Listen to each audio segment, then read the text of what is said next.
Okay, hi everyone. Good night or good morning, wherever you are. It's night for me here, still Saturday. So we're gonna have a Saturday night live making games. Or hope so. So I had been having some issues on the past streams with my internet connection, but it seems like my shitty internet company came and fixed it. So let's hope that we can have a nice stream today, a nice stable connection stream. If not, I'm gonna have a rant. So yeah, let's have fun today.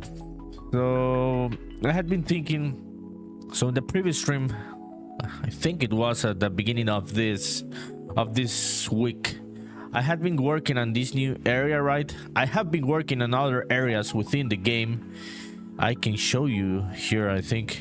Yeah, I have been working on some urban areas within the game. Let me fire up a window here to show you what I'm talking about. So yeah, I will not be showing this on the stream. I will not be working on this part of the game on the stream. So I've been working on this new area, the cyberpunk area within Unreal, within Spaceman Memories. So yeah, I will not be working on this today, as I've been working off stream. I'll be working on this map that I had been working before. Yeah, this one. And I'm thinking about adding some things around here. I didn't want to continue with this until I had some things ready. Also, on the previous stream, the one that wasn't working, I didn't have houses, okay? So now we have houses. Yeah, I finally figured out the model for the houses. And yeah, I took my time on Crocotile. Yeah, it was a slow process, but I found nice designs for the houses. So these are the current houses that we have for this new world. I'll be changing up the textures and everything to make some of these houses different. But anyways, this is what we currently have. I like how they look. But first thing first, today I'm not gonna be working on the graphics at the beginning of the stream. I want to work on some of the things related to the puzzles of the game, because I have been procrastinating working on these puzzles. Okay, I've been working on the turn-based battle system, but I haven't been working on the puzzles. And I've been having some ideas, and first things first, I'm gonna go and revamp how these puzzles look graphically, so the assets. And I'm thinking about to make things more nostalgic, more retro like. I'm thinking about changing up the keyboards here. Okay, so I'm gonna change up the keys, the buttons. Okay, so this is what we currently have. So simplistic for me, for my taste, but anyways, I've been procrastinating it. And I want to make these keys, these puzzles, look like, I would say, like retro mechanical keyboards. So that's what I'm gonna be aiming for today. So I'm gonna put a message on the chat before I continue, so I can. Oh, so what was that? Also, these are, if you haven't worked with Unreal Engine, when you playtest, you can change how you look, the gameplay. So see, this is like the wireframe gameplay, right? Pretty cool, pretty nice. And you can change it to the no lighting. This is no lighting. This is how Spaceman Memories would look with no lighting at all. Kind of fun, right? But not as nice as the normal one. And this is how it looks with light. Okay, so this is the engine doing its work, and this is without textures. This is with lighting and shadows, but without any kind of textures. So pretty cool, right? Okay, anyways, let's continue here. So I'm gonna be looking for references first to see what is the best way to approach this, to change how these keys, how these buttons look. So let me fire up. Let me check. So if you're watching, please let me know wherever you're watching. If you're watching on Twitch and YouTube on X, please let me know if the audio is working okay, because I'm seeing a drop in my frame rate on the stream, and I'm trying to test my internet connection because I had been having issues on the past few days. So let's hope that everything works okay today. So okay, we've got Arc here. Okay, so let's start with Google. And I was watching today a trailer of this computer, the CX Spectrum, and I really like how the keyboard looks, but I don't think I'm definitely gonna be using in any way possible this combination of colors, this red and this yellow and this green and this blue. So we'll see. Okay, let me fire up Obsidian here, and let's create a new canvas here. Okay, so I use canvases here in Obsidian to see references of images. Okay, so I'm gonna do the same here, and I'm gonna have it on the other window. Okay, so I'm pasting some images here. I really like those colors. I do not think the buttons work for me, okay, currently, but we'll see. We'll see if they work. Okay, retro keyboards, computers. I think the most famous keyboard from the retro ones. So, oh, this one looks nice, right? This is like the Commodore 64. It's the Commodore 64 one, right? And I think the IBM ones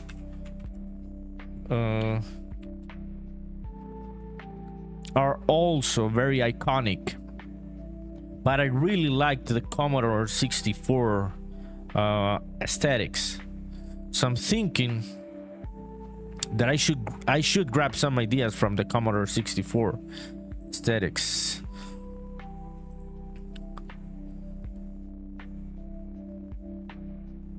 Okay, vintage computer keyboard.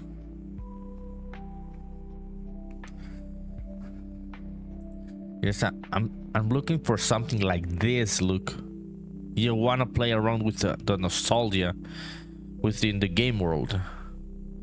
So let's copy and paste this one.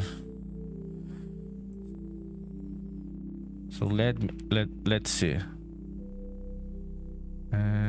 Okay, we'll have Obsidian here and Google here. So we've got this one and this one.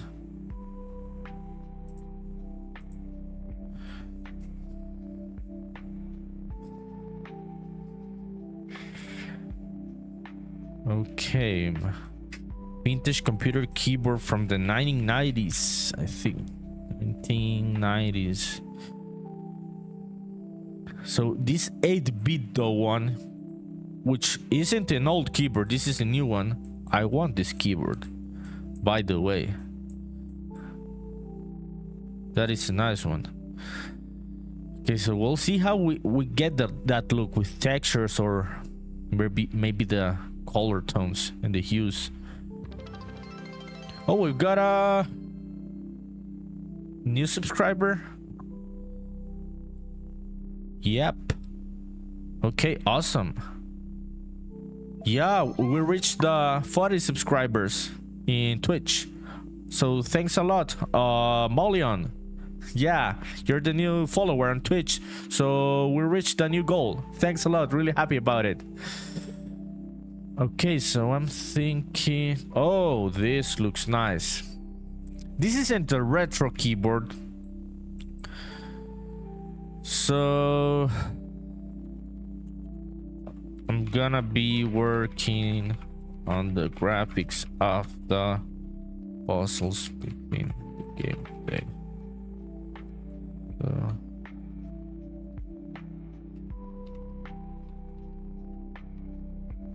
And find the look. Okay, I just placed a new message on the chat just to give a bit of context for anyone that is just joining the stream. I'm looking for graphical references of old keyboards because I want to turn these puzzles within the game, within Spaceman Memories. I want to make them look retro, right? That is what I'm aiming for right now. I want to make these ones look more retro. They do not look retro at the moment, and I've been procrastinating working on the graphical side of these puzzles. So that's what I'm doing today. Okay, so let's see. So let me know if you're watching. Let me know if the audio is working okay. I'm trying to test my internet connection today because I had been having issues with my internet company. So let's hope that the internet doesn't break today. Okay, so please let me know. Please let me know if you're watching. Retro. Okay.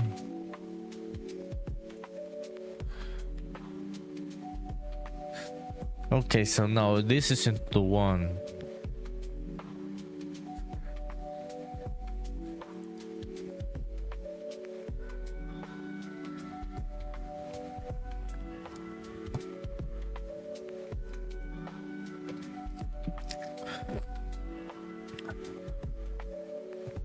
Okay, let me see.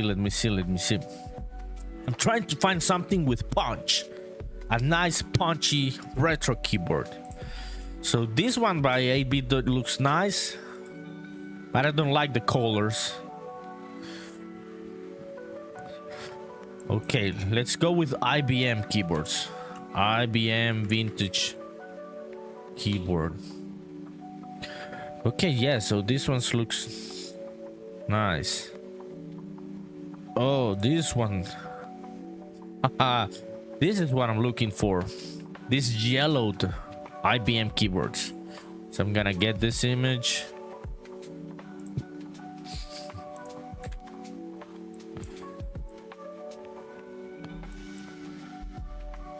Oh, this purple one looks nice, right? Okay.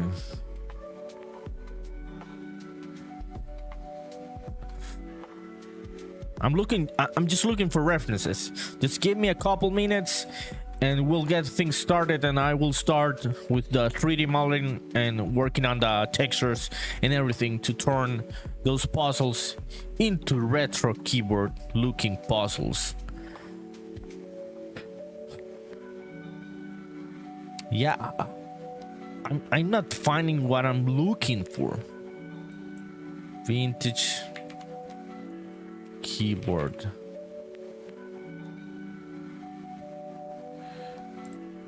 Oh, so this one looks nice. Maybe it works, maybe it doesn't. Oh, this one isn't a vintage one, but the tones are nice. Okay, so this is what I'm looking for.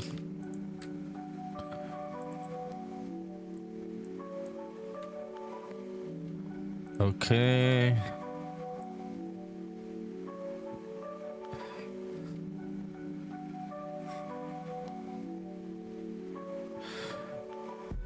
Okay, so I'm just gonna start.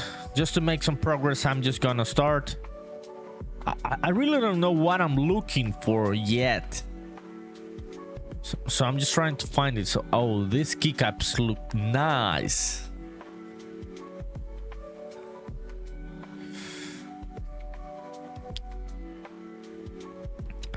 Okay, so I'll start here. Let me fire up Pixel Basher.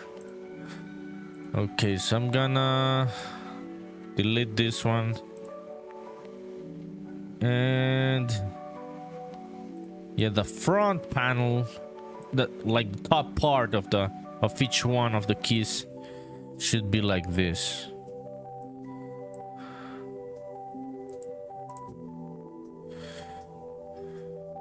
So don't know yet if I'm gonna leave these highlights or if I'm gonna do the 3D modeling.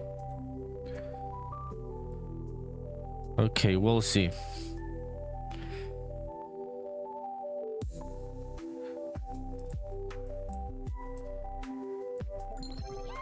Oh, we've got a new follower. Thanks a lot, Box Trooper. Really appreciate it. Yeah, I'll follow you back. No worries.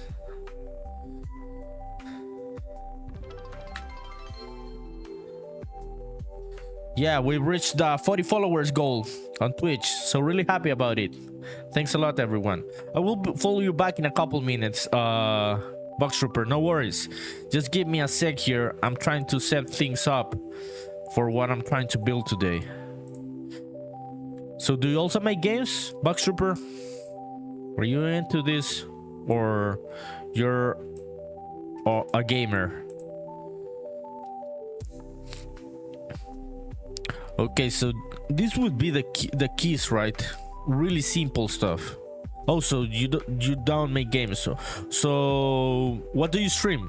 What do you stream about? What's your content about?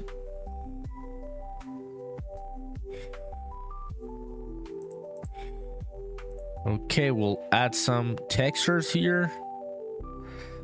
Something to make it a bit older, I think.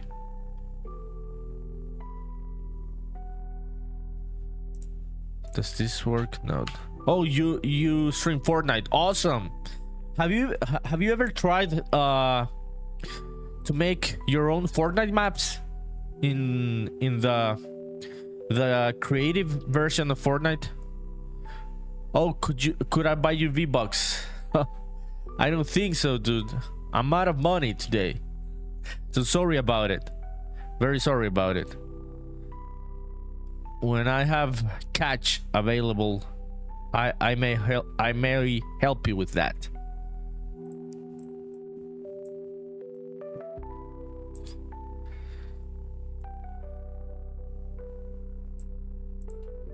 Yeah, no worries.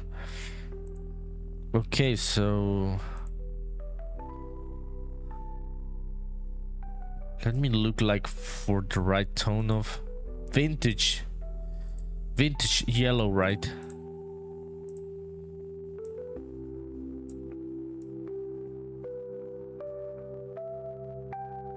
It'd be something like, okay, I'm gonna like that. Okay, yeah, I think that maybe it's a bit too bright.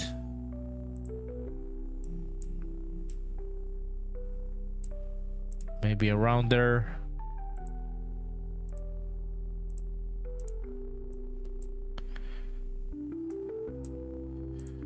Okay, let's say, yeah, Box Trooper, just give me a sec, dude. No, I will follow you.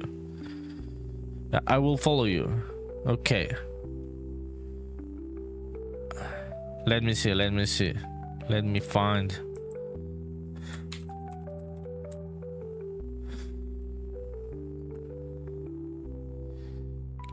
Let's see. I'm looking for my notifications on Twitch to find your channel. Okay.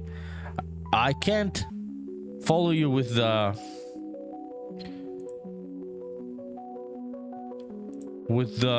V-Bucks, but I will follow you on Twitch. Okay, there it is, Box Trooper. Just followed you.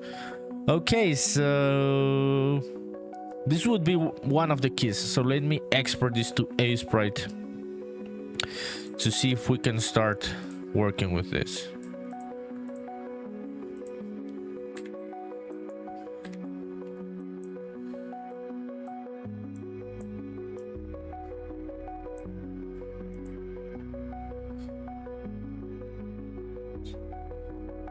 Grid.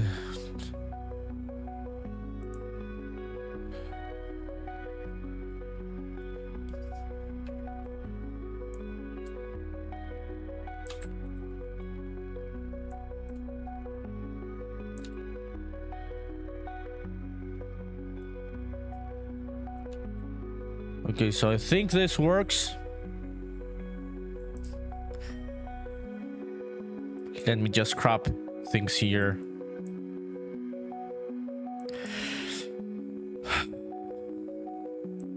So I had been watching this movie, this anime movie, which it had been under my radar because I hadn't heard about it, and it was a really cool movie. It's called The Boy and the Beast. It's not The Boy and the Heron, okay? It's called The Boy and the Beast. It's like from 2015, and I really like the graphics, like the look of the movie. It wasn't trying to copy Studio Ghibli, and it wasn't trying to copy the normal anime that we all have on our minds. So I really like that movie and all the mystical stuff, which I'm always looking for mystical content from Japan, so I can get some references as I will be using these ancient stories from Japan for some of the stories within Spaceman Memories. So I'm always looking for those kind of things.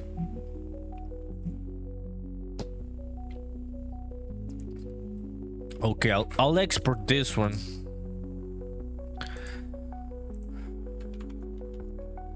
Puzzles. So we already got this one. Vintage puzzles. And this one's gonna be vintage key 01. Oh, so this was a sign. This is a McDonald's sign I was modeling yesterday, because I've been working on this new area within the game, and this is a nice meme that they have in anime, in which they make this fictional version of McDonald's. So yeah, I also added my fictional version of McDonald's, McDonald's, on my game. So let me just save this one.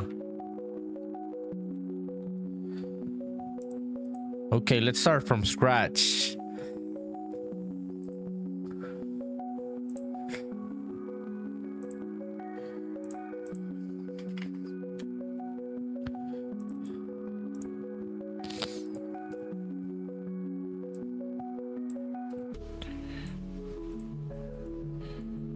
Okay, we'll see if this one's work.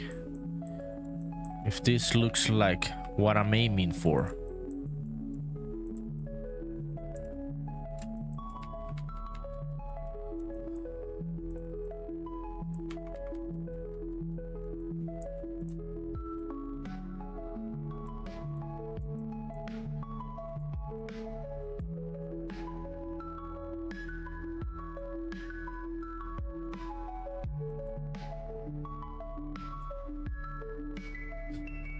Let me think. So I will subdivide this one in 6 rows and 6 columns. No, this doesn't work. Maybe 8. No, 8 neither. Base subdivide. Maybe 10 by 10. Okay, this doesn't work. Okay, so I know what we'll do. I'm gonna fix the texture.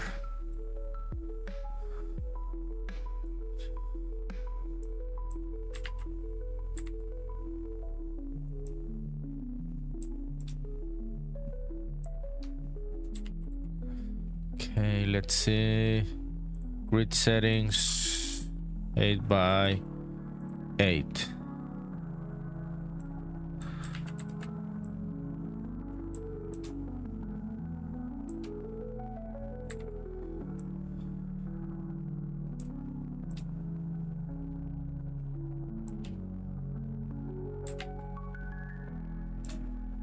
I'm trying to fix this texture so I can have the edges exactly where these shadows intersect. We'll see if I can make this work.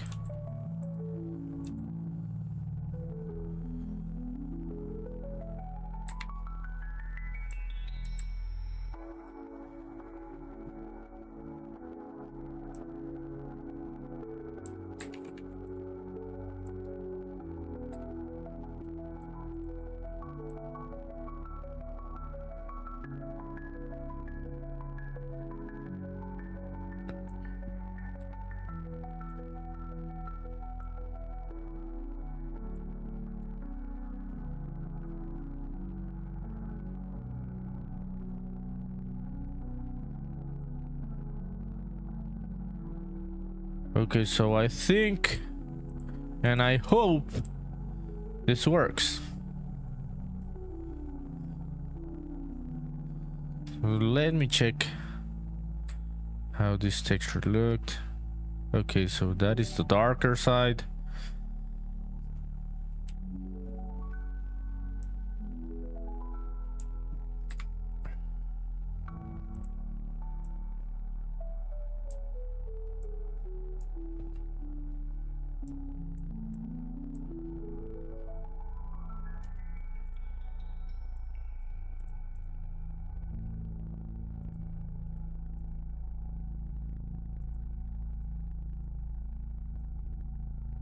Okay, awesome. I think this works.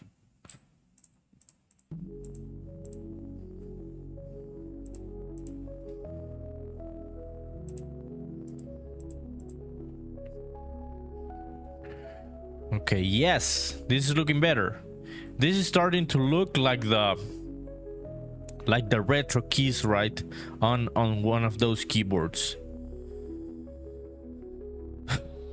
So let me think if I need the sides. We'll see. Give me just a sec to fix things here.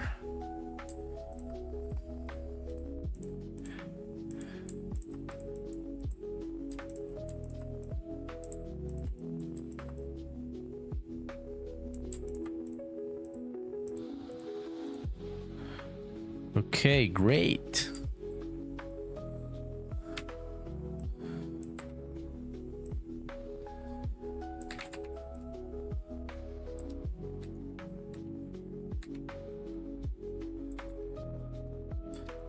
I've also been watching on my spare time when I'm not working on the game.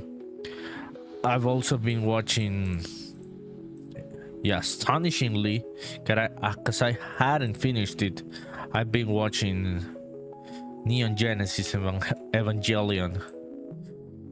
So it's a very, very good reference. It's nice to watch many of these animes as an adult, okay? Because I didn't watch many of these animes when I was young, and it's nice to watch them with the eyes of an adult, because you're always trying to find references, graphical references and story references.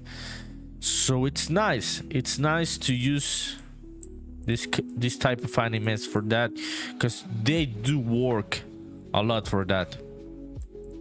I always find new things to use for my story or for the atmosphere of the world within the game in these animes.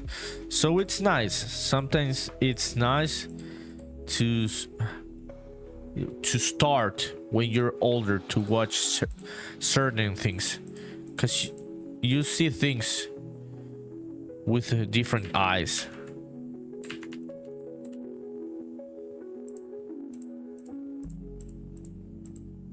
Okay, let me just find the right corner. What's happening here? Oh, okay.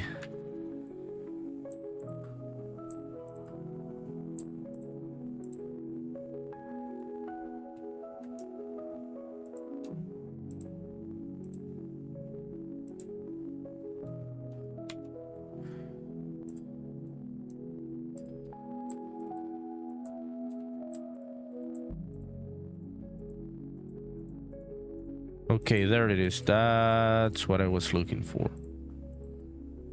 Okay, so I think we're set. And I can go back into Crocotile. I think we are set now. I was just trying to fix this texture.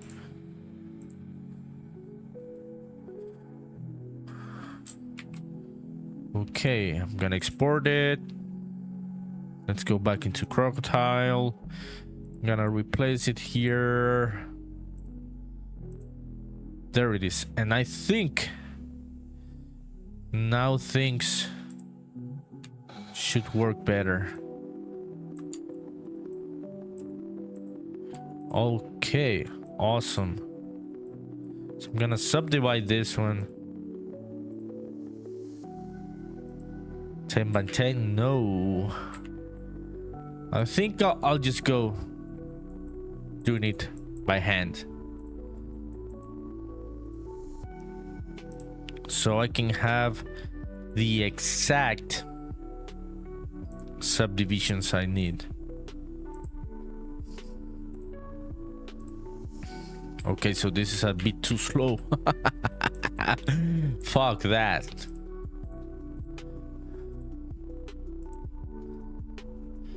Okay, maybe it was 8 by 8. Yeah, that's the one. Okay, 8 by 8. And now we're gonna select all of these vertices.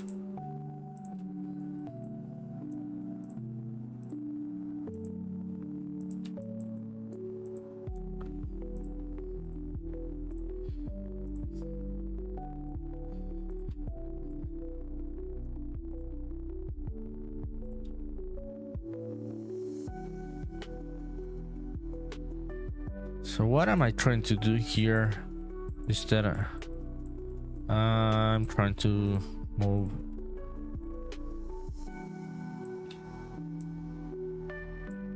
Okay, I think there it is. Okay, that's what I'm looking for. So now this is definitely looking like an old key from one of these keyboards. Maybe it's too much. Yes, I think that's too much. So we'll go with that one. Okay, so let's flip this edge here. And let's flip this edge here.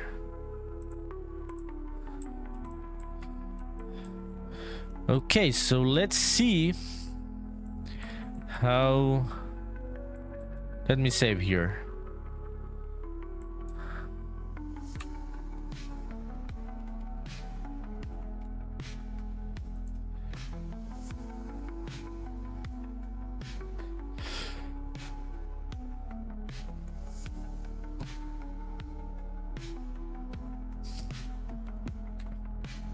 Let's see how this would look as one of those keyboards. Or maybe not. No. I'm gonna turn all of this into an object. And I do know that Crocotile has its own way of using the objects. Layer, create object, bone.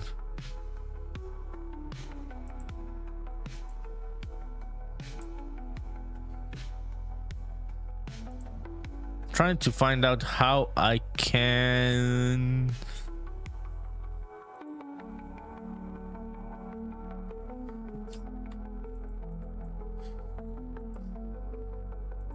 I'm gonna save this one. I'm gonna load it again.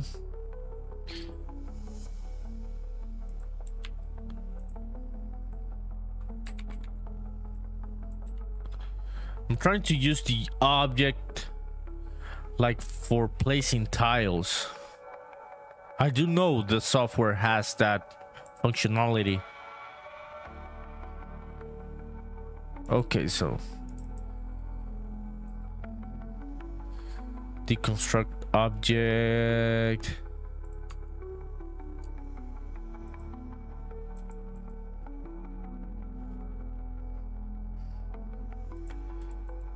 Okay, anyways, I'll do it manually. I saved the... Okay, so it's a 5 by 5 grid.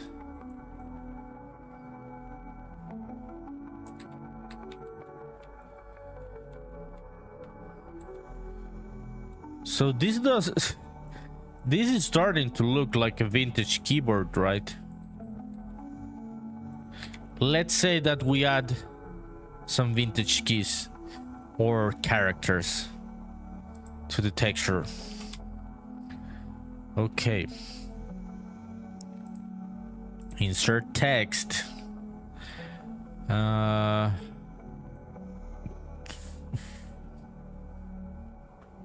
I'll insert one of these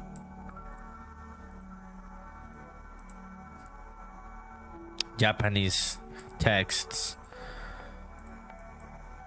Let me see, 52. Yes, this one works.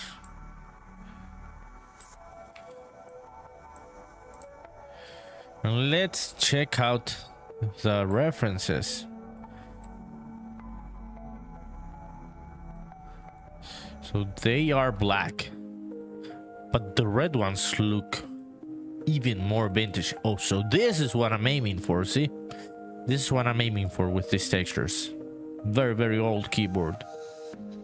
But we'll try the red one and then the black one. Okay. It was a very, very light red, right?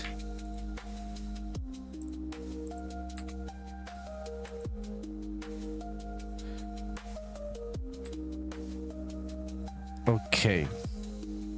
Does that work?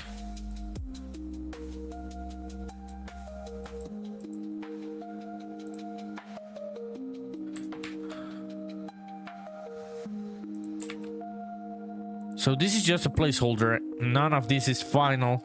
I'm just testing things here.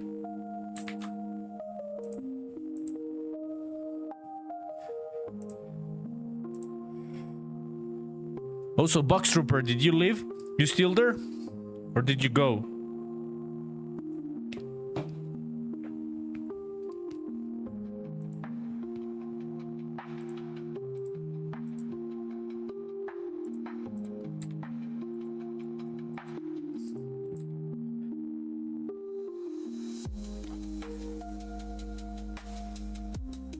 Okay, so this is kind of starting to look like a keyboard, right? Let's try with the letter A.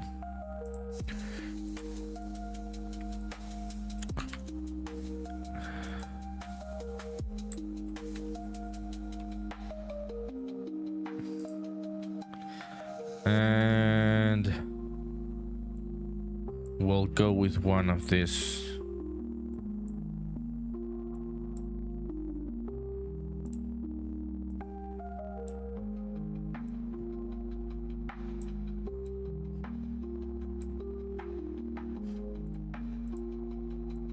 Okay, letter A. As I said before, these are just placeholders.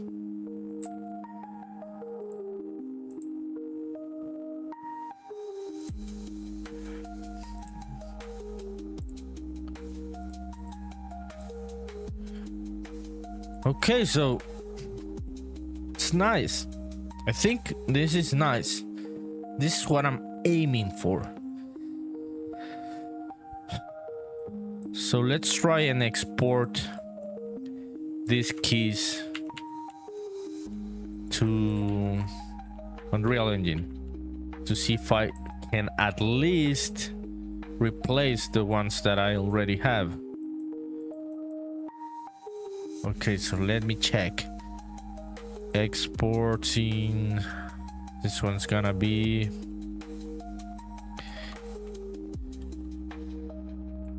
keyboard key 01.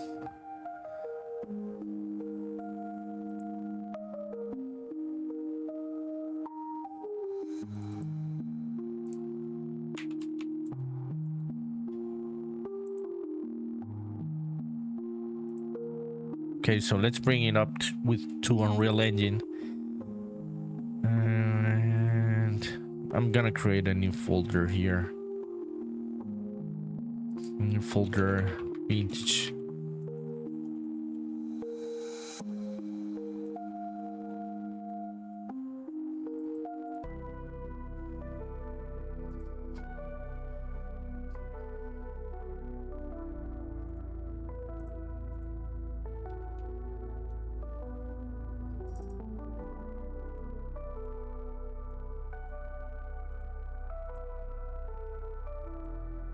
Okay, awesome.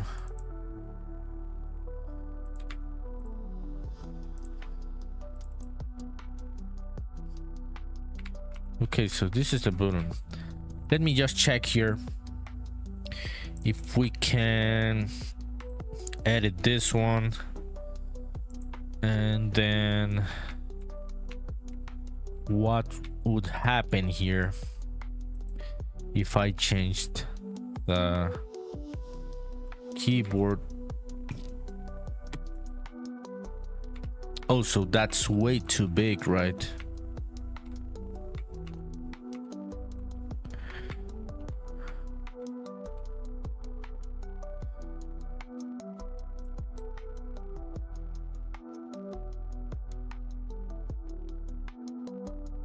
Okay, so first thing first, I should change the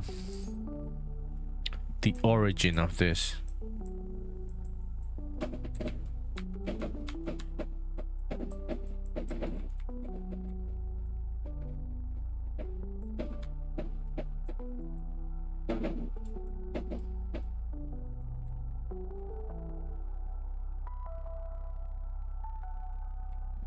So I think that's the center, right? Yes.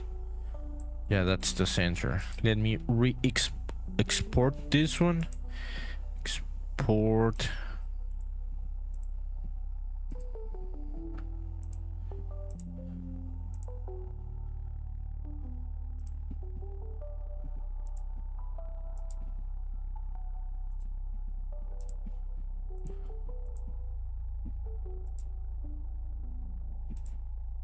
Okay, there it is. And now maybe 0.3, 0.5, okay, 0.4. We're getting there. We're getting there.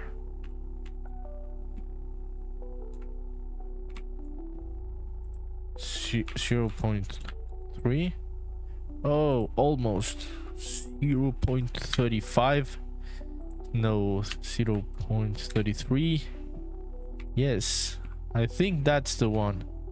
Yes, that's definitely the one. Okay, so I'll move this one there. Now I'm gonna change the material.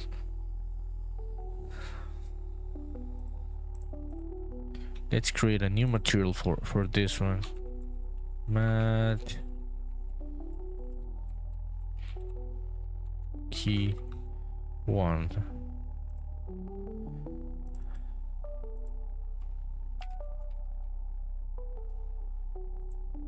Okay, there it is. There's our vintage keyboard key. And now let me see it.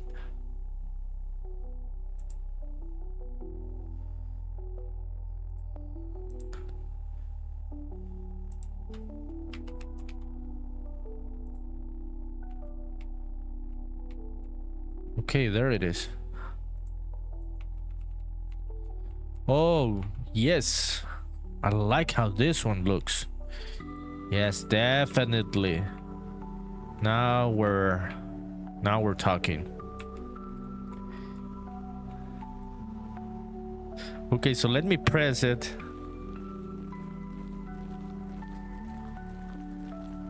Okay, there it is. At least I can press it.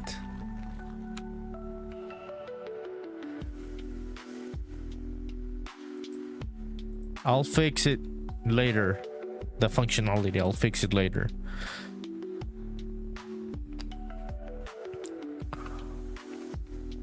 Okay, so this works. Let me think.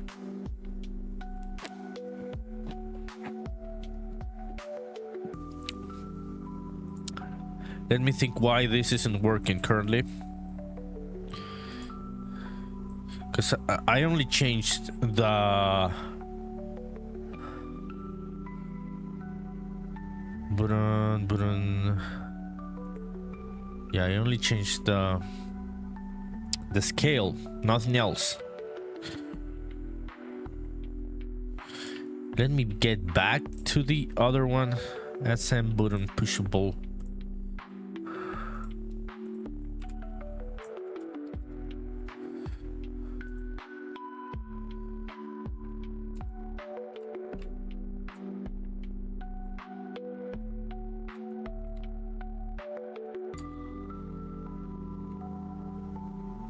One 0.739.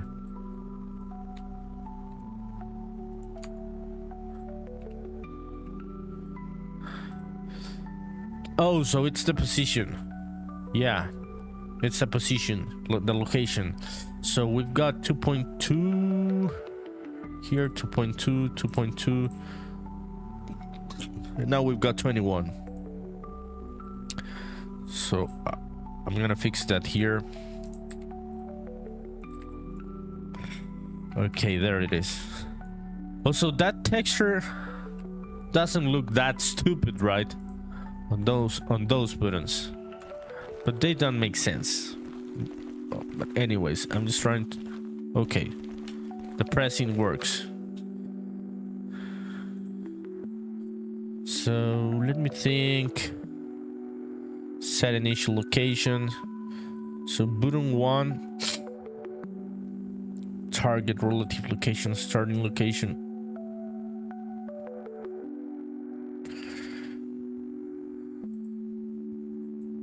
So if I press it, I should start documenting this shit, because then I get lost.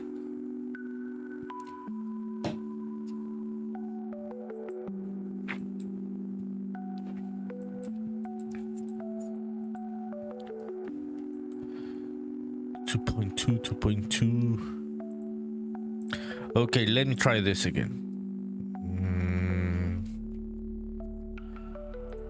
Key, and this one was 0.33.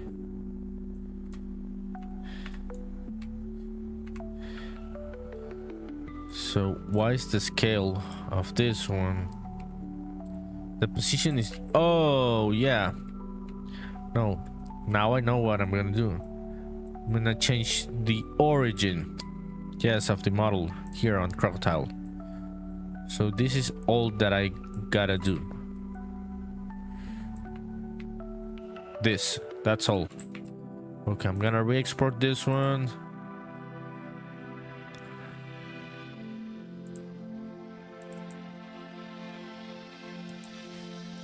Export scene. There it is. So now this should work like what I'm aiming for. There it is. Yeah, fuck yeah. Okay, so let's try and press it now. Haha, awesome.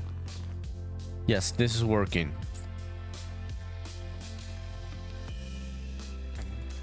So these buttons are different.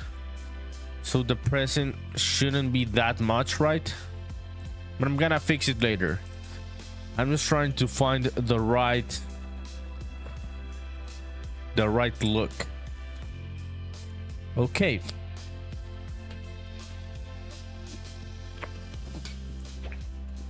Let's continue here. So let's say that I select... Nah, I'll do it later. Okay, let's go back into Crocotile. Okay, so this is looking rather nice, I think. Let me see. I'm not digging these shadows. Yeah, this shadow shouldn't be on this side. But yeah, this could be fixed here on the engine. No, that isn't the right axis. Fuck me. No, that isn't the right one. Okay, there it is. So 90. So now we're getting the shadow here. So this is the baked shadow. And 180. Yeah, this is the one.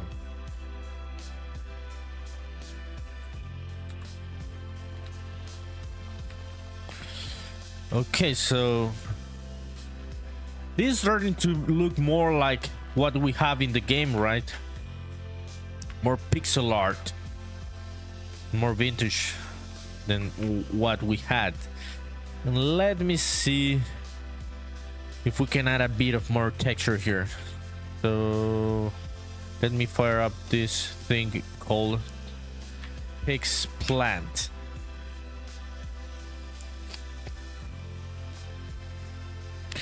Okay, so I'm using the trial version of Pixplant because this is the first time I've been trying it.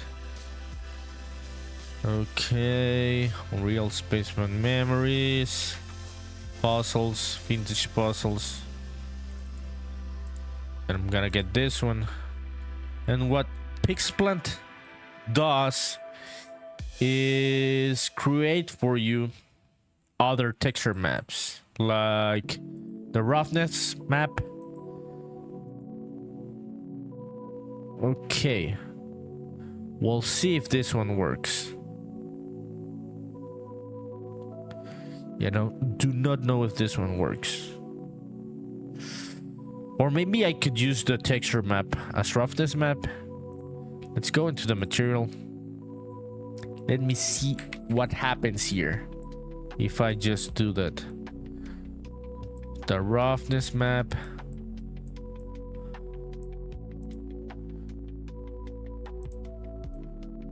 So does it change?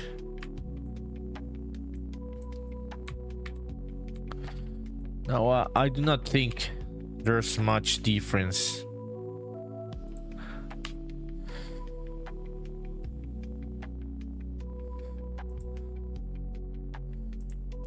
Let's see if the one from Pixplant works.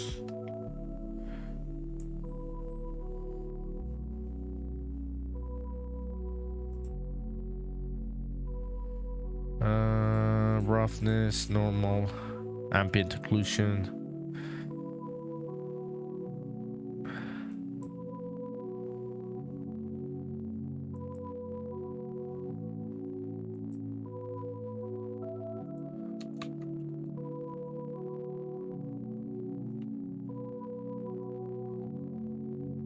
Maybe this one doesn't work. I'm just playing around here, so let's see. Okay, so this... Oh, so... Now, the thing about Pixplant is that it is named for pixel art. So, it fucks things up. Yeah, it breaks things up. I cannot use... Because these are very low resolution textures. They're like 64 by 64, something like that.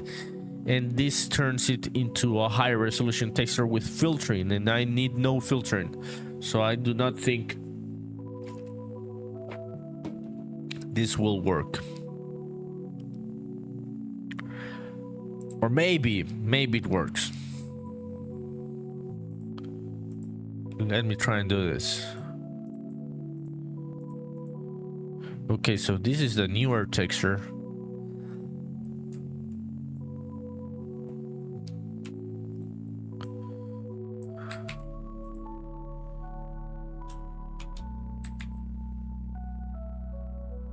Also, it's almost the same size.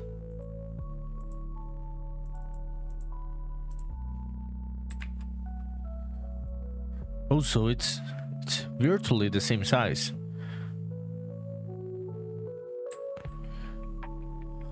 Okay, so let's see what happens here.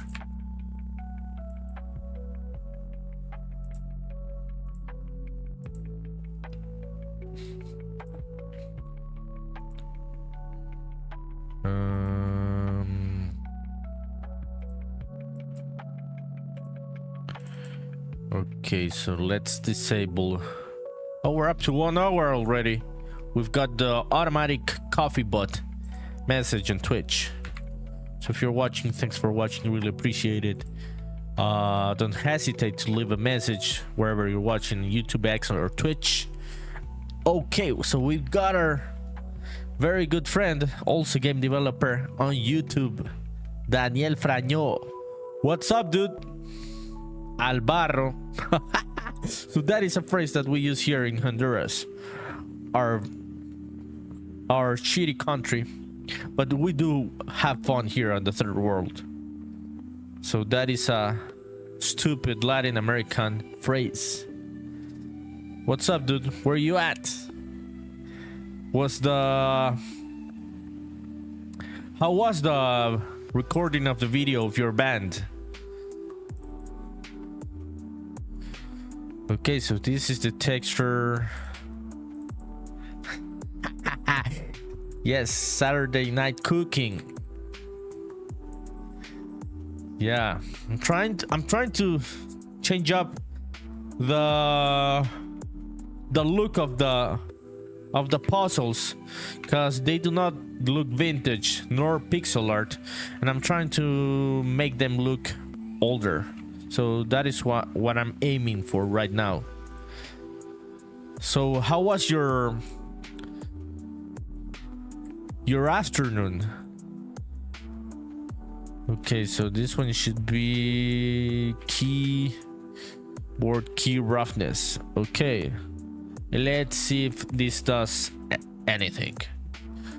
Oh, yes, I think it does.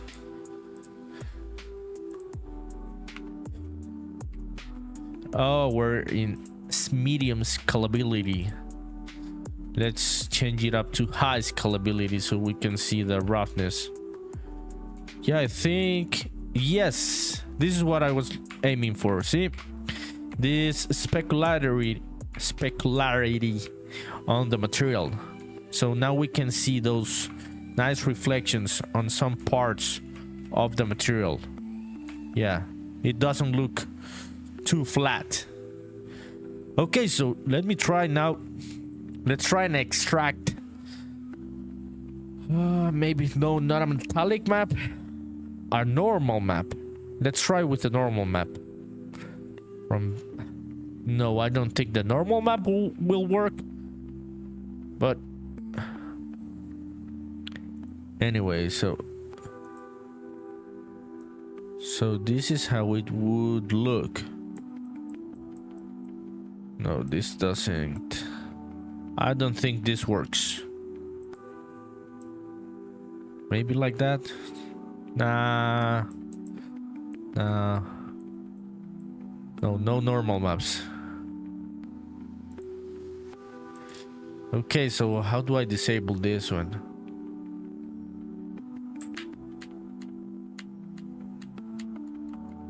I want to disable it, big plant.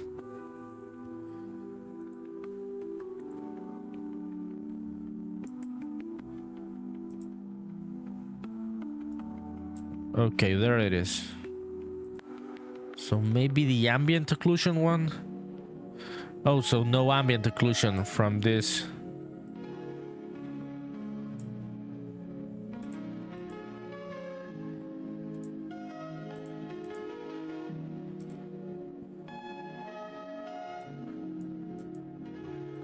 Okay, so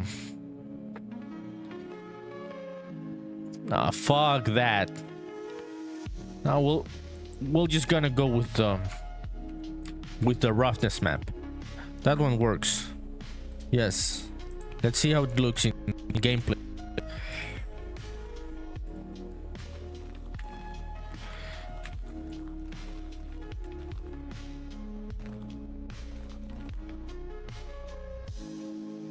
Yes. Looks nice.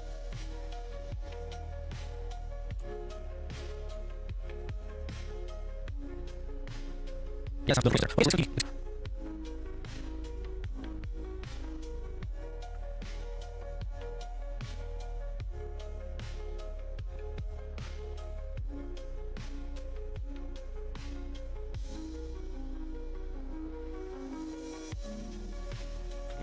trying to fix something here on my second monitor, but no, fuck that.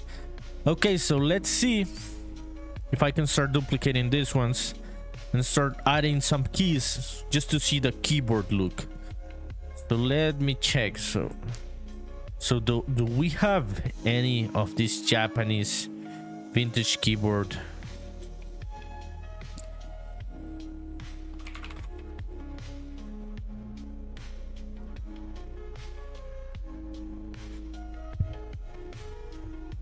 Okay, so these are the Japanese vintage keyboards. I gotta study all of these characters, right? To see how I... Oh, Fujitsu. Oh, this one looks nice. Okay, let's see, Fujitsu.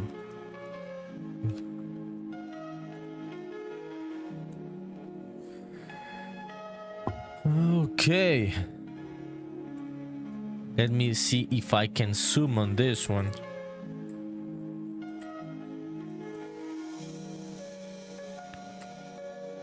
Oh yes, this looks nice. I'm digging the... Oh, so we've got the ASD. Nice. Oh, so these are double character keys, right? Yes, those are double character keys. Let me see. Key.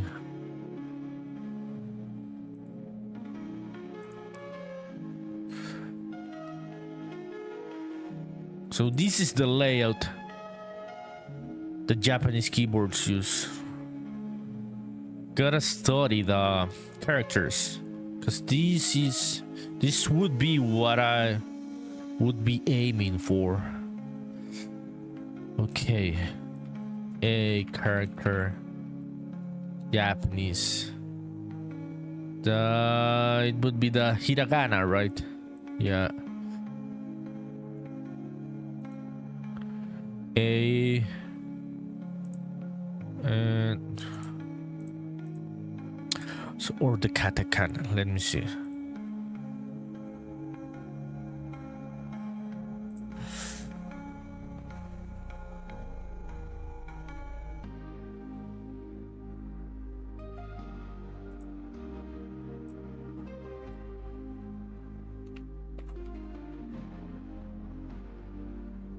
Okay, so let's ask our AI overlords.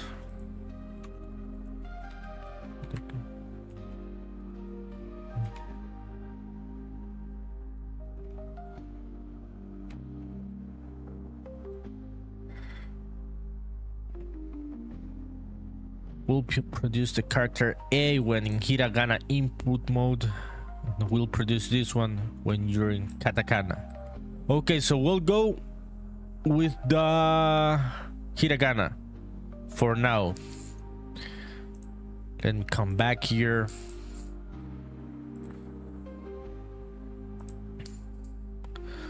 Okay, so let's try and make this one smaller.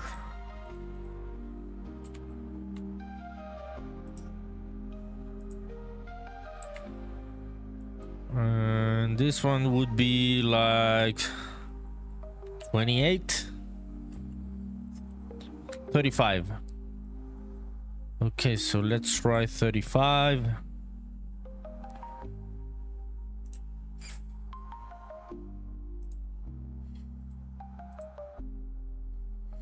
Yeah, the A letter goes here, and hiragana goes down there. So it should be smaller. So yeah, I think we'll go with the 28. Yes, 28. And yeah, that one looks nice.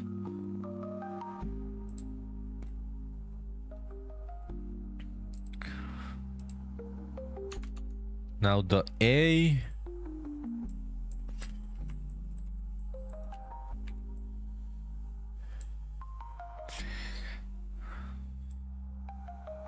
Okay, great.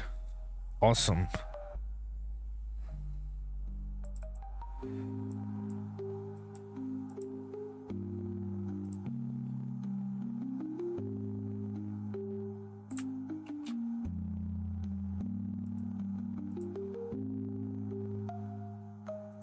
We'll go back here. Replace the tile set.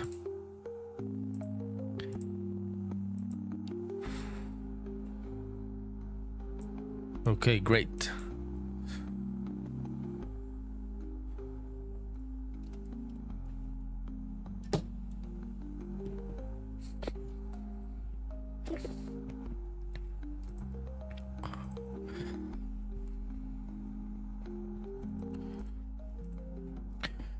Yo, Fra, you still there? Did you leave?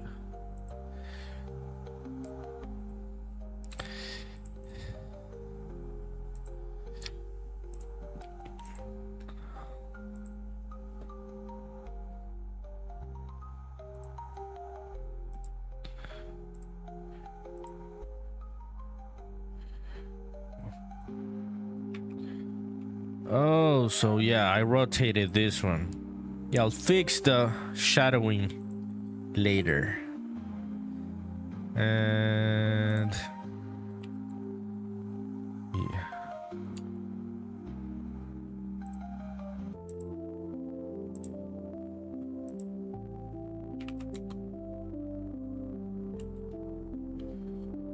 So this one would be 45. No, not 45. Also, Fra on YouTube says, looks really cool, bro. Love the Japanese retro aesthetic. Thanks, dude. Really appreciate it. That's what I'm aiming for. Let's hope that I can get that aesthetic right. So you've been working on your game too? How was this week on the game development side? Okay, so what would be the right angle here? 90? No, not 90. Or minus 90. Yeah, minus 90. There it is.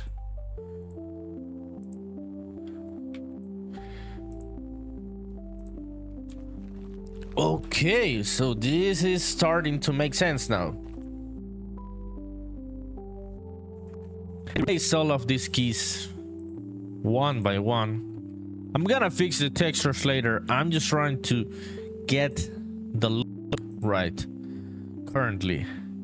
Okay, so this one is key 1 and scale 3.33. What was the scale of this one? 0.33. Yeah, fuck that. 0.33. Yes. Oh, so I gotta change the materials also.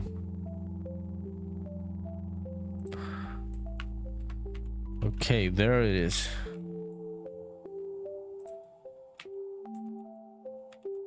Also, Franjo on YouTube says that the game development was a bit slow but nice overall. It's all about making progress, dude. Yeah, I also have my good weeks and my shitty weeks on this making games shit. It's hard making games, people.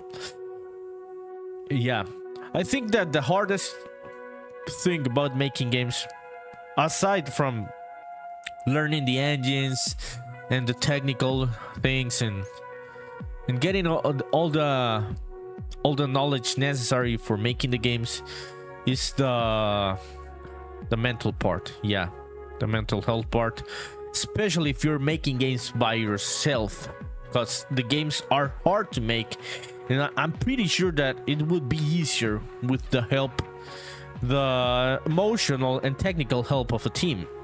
So it's hard to put yourself, if you're making games, a full game all by yourself.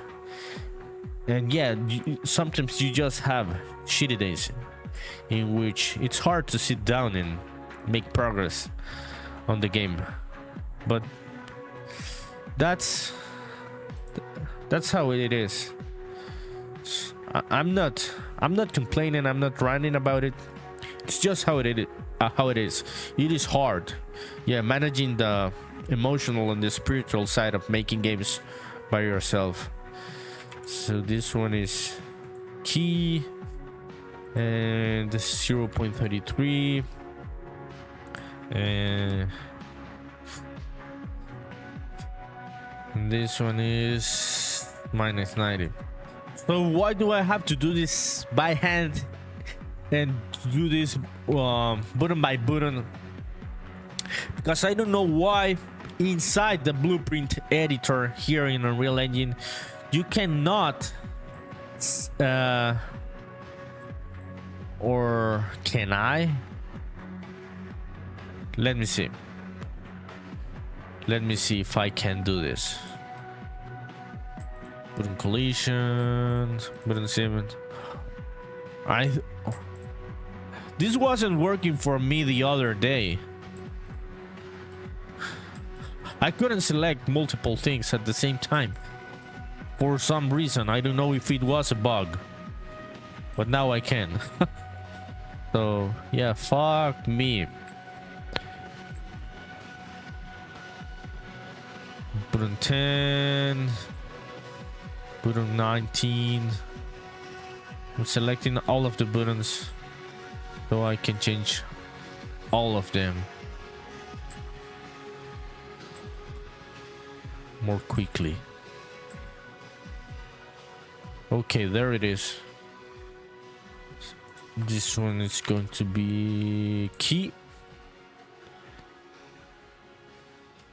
So it's loading. What the fuck is happening here? Oh, the scale 0.33. Yes, there it is. And seems like it's working.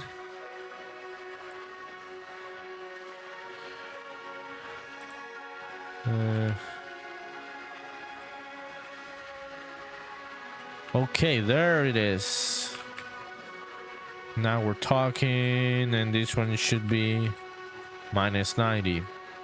Okay, awesome. So not all of those keys are gonna have the same character, right? This is just for previewing purposes. I'm just trying to find the right look for these keyboards, for these puzzles. Okay, so what should happen when I press them? Should they glow? I don't think they should glow. Doesn't make any sense, right?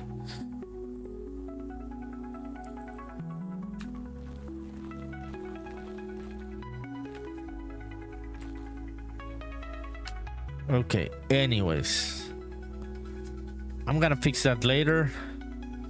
Let's go back and see the references.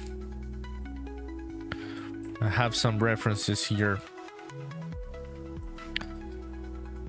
Okay, so let's try and make the outer shell. Yes, the outer shell of the keyboard.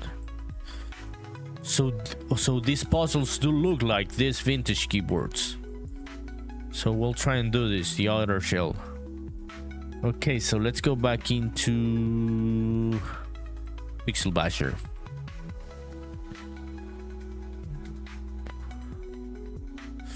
Let me see.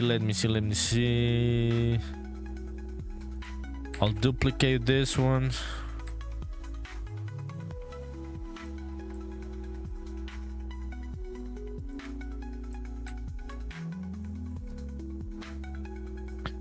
I think that should work.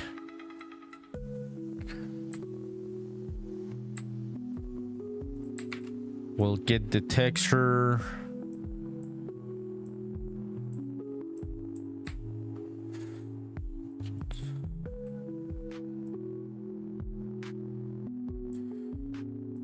Let me see if we have another texture that we can mix with that one.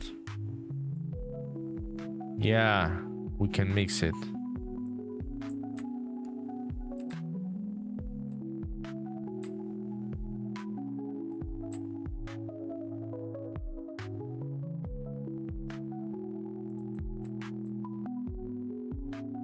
Also, Franyo on YouTube says, is Halt and Catch Fire much?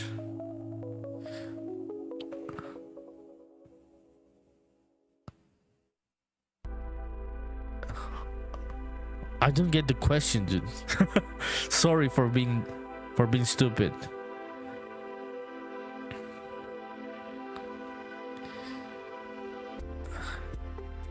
Yeah, I know you're talking about the show, but what are you asking about the show? Yeah, sorry for being stupid and not getting the question.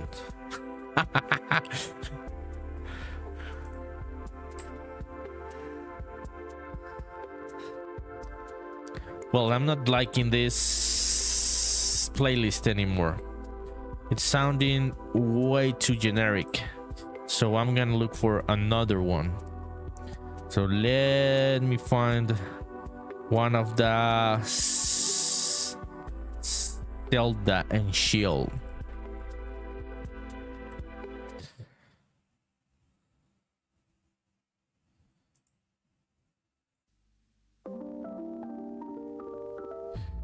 No, I cannot use that one. Cause yeah, this one. Yeah, this is the right one.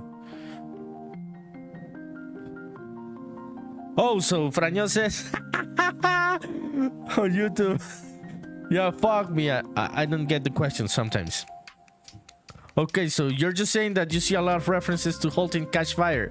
Yes, that is one. If you haven't watched people Halt and Catch Fire and you're a nerd, you should fucking watch Halt and Catch Fire. That is the nerdest of the nerdest and shows. Okay, so yeah, that is one of the best TV shows. Halt and Catch Fire. Yes, that is definitely an influence for me in many of the things that I do. Because I always go back to this era of computing, like the 80s and the 90s. Maybe not the 70s, but the 80s and the 90s, and the aesthetics of technology in those times. So if you haven't watched Halt and Catch Fire, you should definitely watch it. It is one of the best fucking shows I've ever watched, and especially if you're a nerd, you're gonna love it. It's all about nerd stuff and vintage and nostalgia. So yeah, definitely Halt and Catch Fire is a reference for me. Look at these people. Yeah, that is, yeah, she's beautiful, but she's more beautiful. The older computer is more beautiful. We all love Mackenzie Davis, right? Because she's like the ultimate nerd girl on many movies and shows. I've seen her doing multiple nerd characters. So yeah, she's our nerd queen. Okay, so how did the giant Halt and Catch Fire This was the computer that they developed in Halt and Catch Fire, the Giant. I could use the Giant as a reference, right?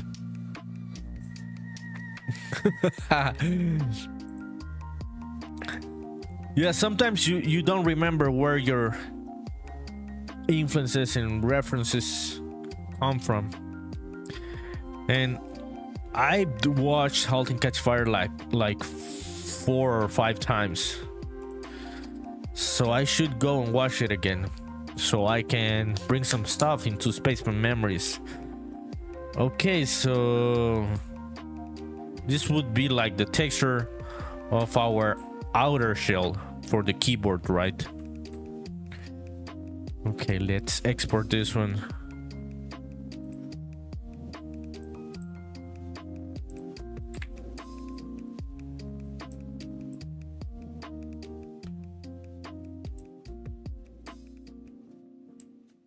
Okay, let me export this one because we're having issues here.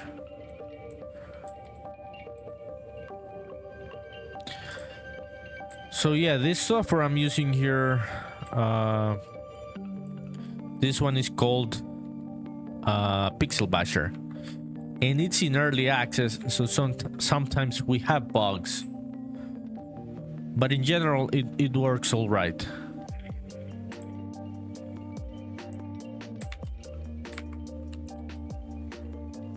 Okay, see, I just fixed the buggy export.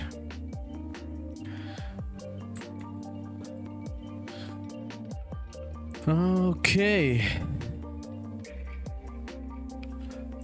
let me see, let me copy. Let's see how many of these keys we need, like the space for a 5x5 grid. It's 25 keys.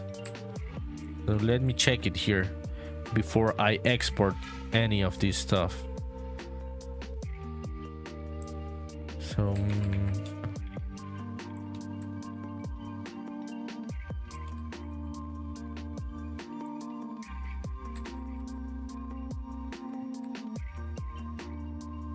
okay, so there it is. 1 2 3 4 5. Okay, just 5.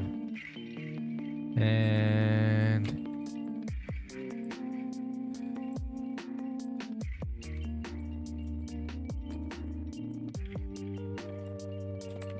this is just a reference. This isn't how this will look.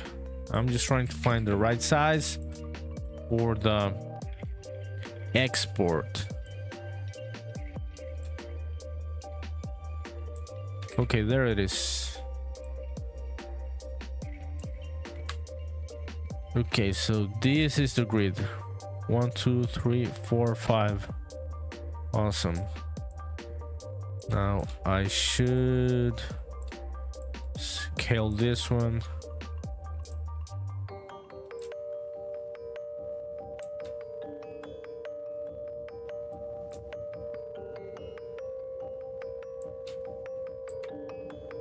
Okay, that works.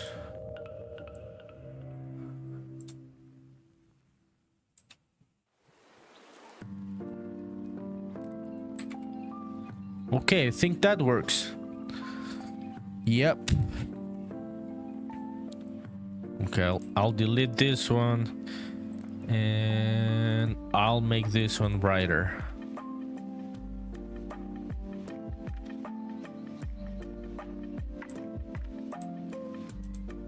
And maybe a bit more saturated. Yep. Okay. Canvas size.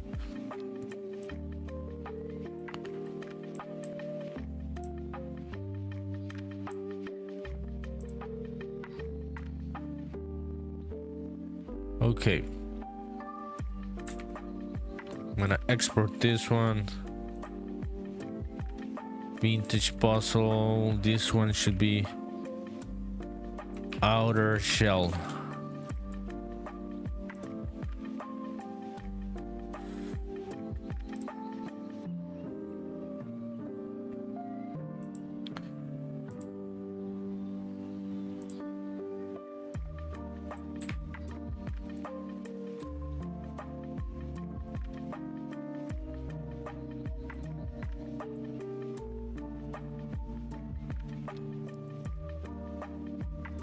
Okay, there it is.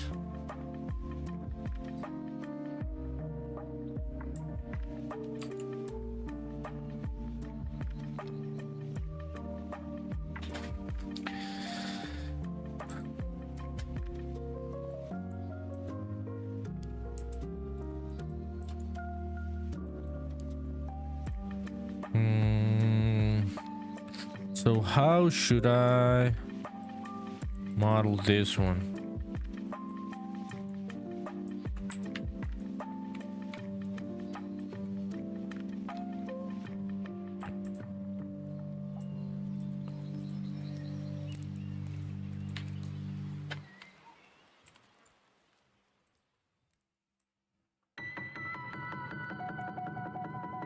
Okay.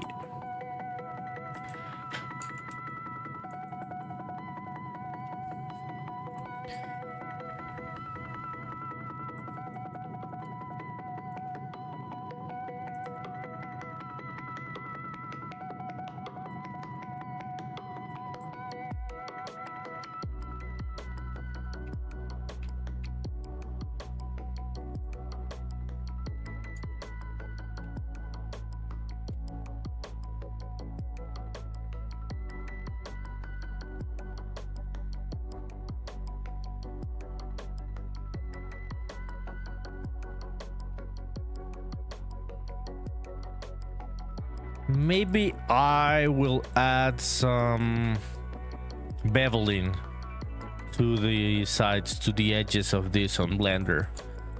I'm not gonna do that by hand because it would be too time consuming here on Crocodile. But yeah, let's try and do that on Blender.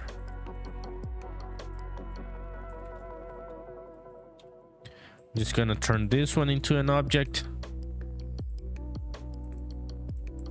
This one is keyboard shell.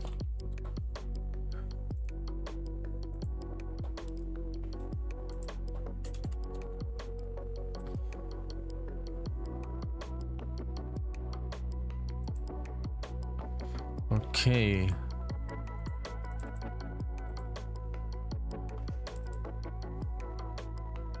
Keyboard shell, there it is.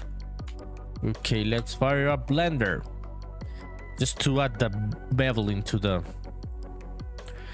the sides, right, to the edges of the okay, so let's wait for it to load. Yeah, there it is.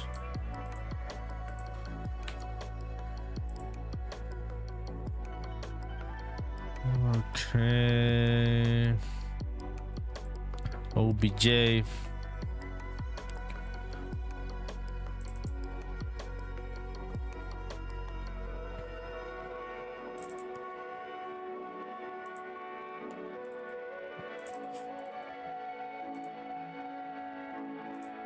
Okay, this is the one. Okay, so there it is. It's just a cube. Nothing special here. What makes it special is the... Oh! We've got Hyacinth Artist on Twitch. Hey! How is everything going? Really happy to see you around here. It's been a while, right?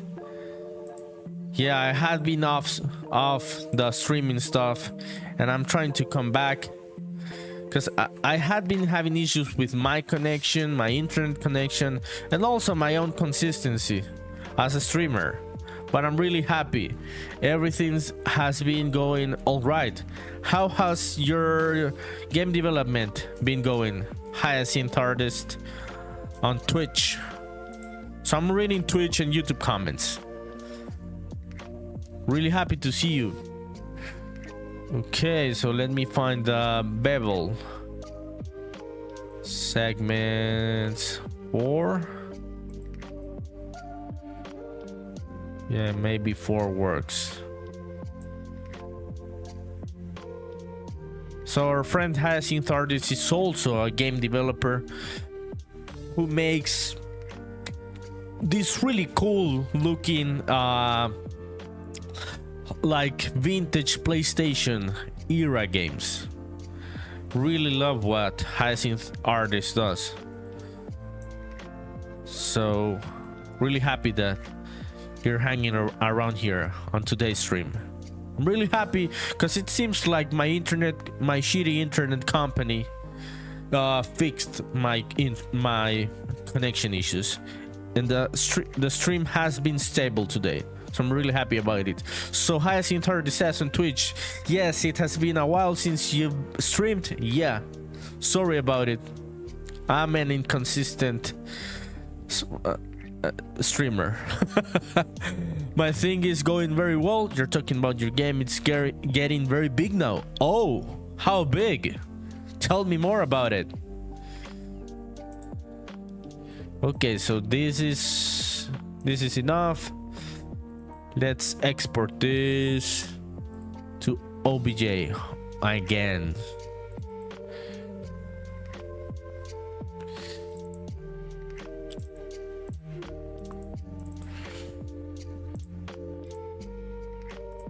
Okay, now I can bring it up to Unreal Engine.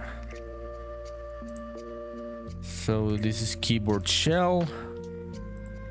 Let's import it. And do we have the texture? Yes, we have the texture here.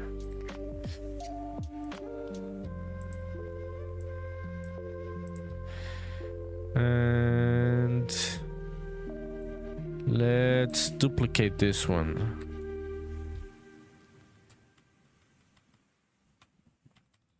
This one would be keyboard shell 1.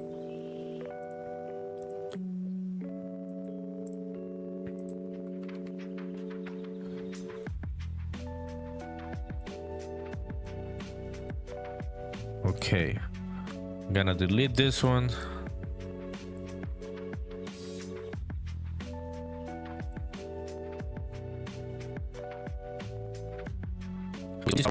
Let me lower the graphic settings so we can have better performance.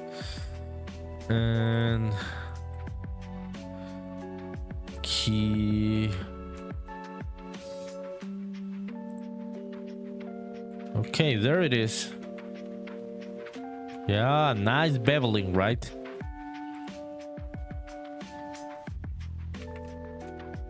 Yeah, so it's better for the shadows and the lighting to have those curved surfaces sometimes.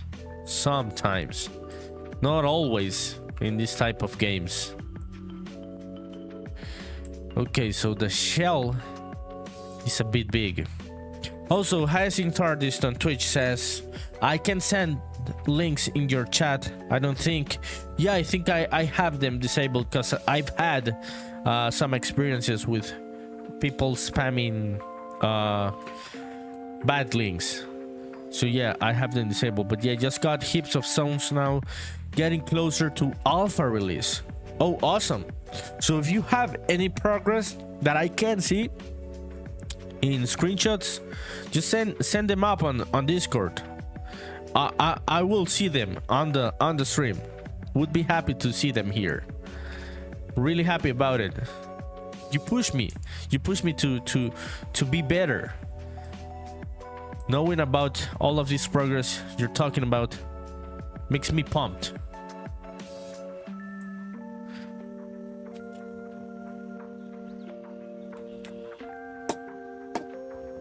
Okay, so it's a bit too big now, right?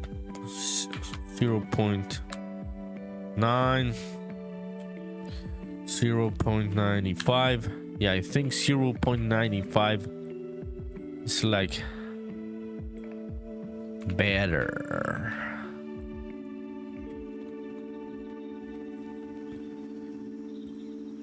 Maybe 93.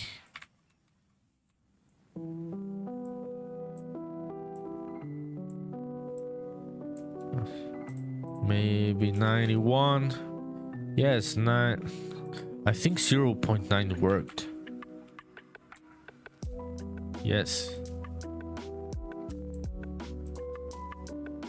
It's just that I was placing it way too low. Okay, so now we're getting to those retro aesthetics of computer keyboards. So those keys, those characters on the keys are just placeholders. So bear with me here, people, so I can make progress. So let me move this one a bit more, like around there. Let me see if I can get on top. Yes, I can get on top of it. So it works. This is starting to make sense. Oh. Okay. Okay, so there are the... So I'm gonna fix those materials. So that's what happens when you reset the... Currently what happens when you reset the puzzle. Yeah, it gets back to those initial materials. Okay. So I'm pressing these keys. So this is how you currently solve this puzzle. Okay, so let me fire up my Discord to see when Hyacinth sends me some progress about the game. Oh, so yeah, we've got some screenshots. Okay, so opening browser. Yeah, so I can zoom in. Oh, so things are getting big here in Hyacinth Artist game. Yeah, lots of new areas. Fucking shit.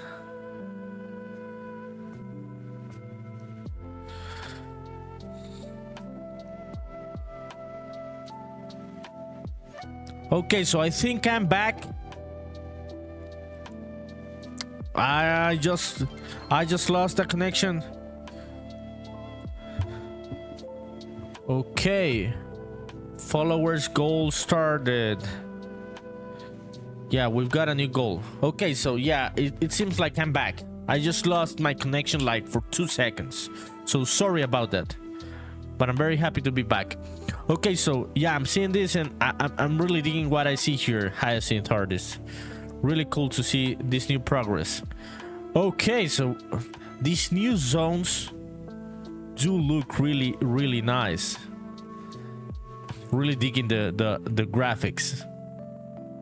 Very happy about this. Because we haven't talked in a while. So it makes me pumped to see all of this progress. Yeah, really cool. Okay, so I'll be seeing more of the Hyacinth Artist game throughout the stream. Really happy about it. Okay, so let me fix up. Oh no, anytime. Hyacinth Artist says on Twitch, thanks for looking. No worries. I really appreciate it. You sending me the progress that you have made. Okay, so let me fix the material when things. So yes, this should be the material. So keyboard key. Okay, let's see if this fixes at least the resetting of the keyboard. Okay, so I'm not that happy yet about the outer shell. I'm really happy about how the keys are looking. Not that happy about the outer shell. So I'll keep digging on that. So this is how the puzzle is currently solved. Doesn't make any sense because it isn't connected with what the keys are currently showing. But I want to see the resetting. Yes, things get resetted in the right way. Okay. Awesome. Okay, so let's see. Let's see here. What can I do to make this outer shell better? Because it's looking a bit lame, right?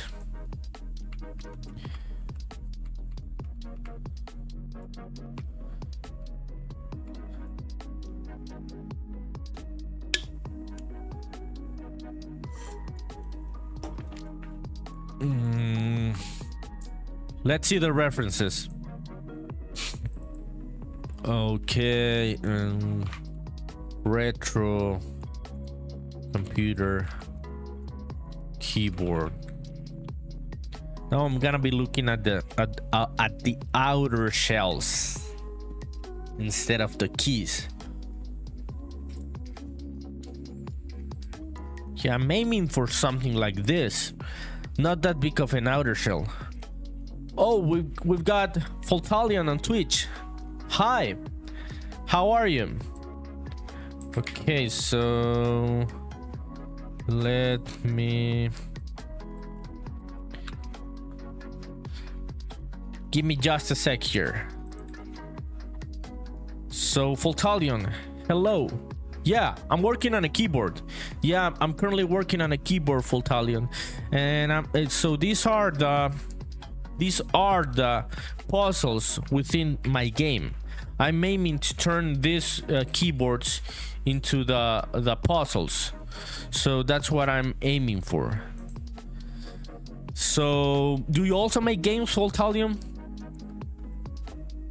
I hope that the subtitles are working all right, and what I'm saying is working okay in Japanese.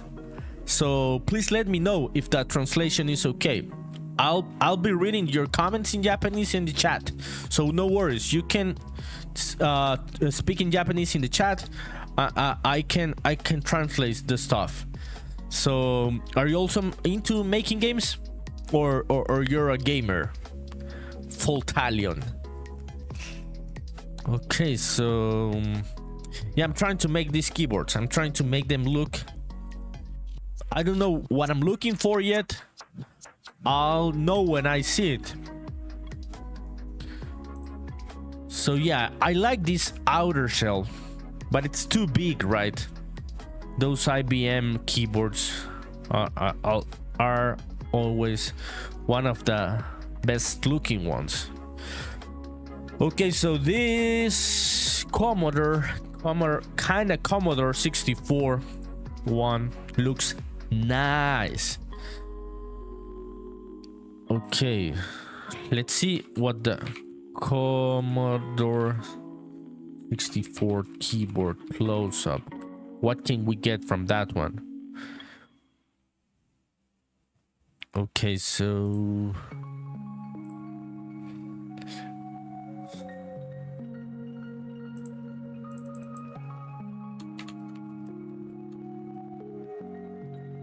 okay.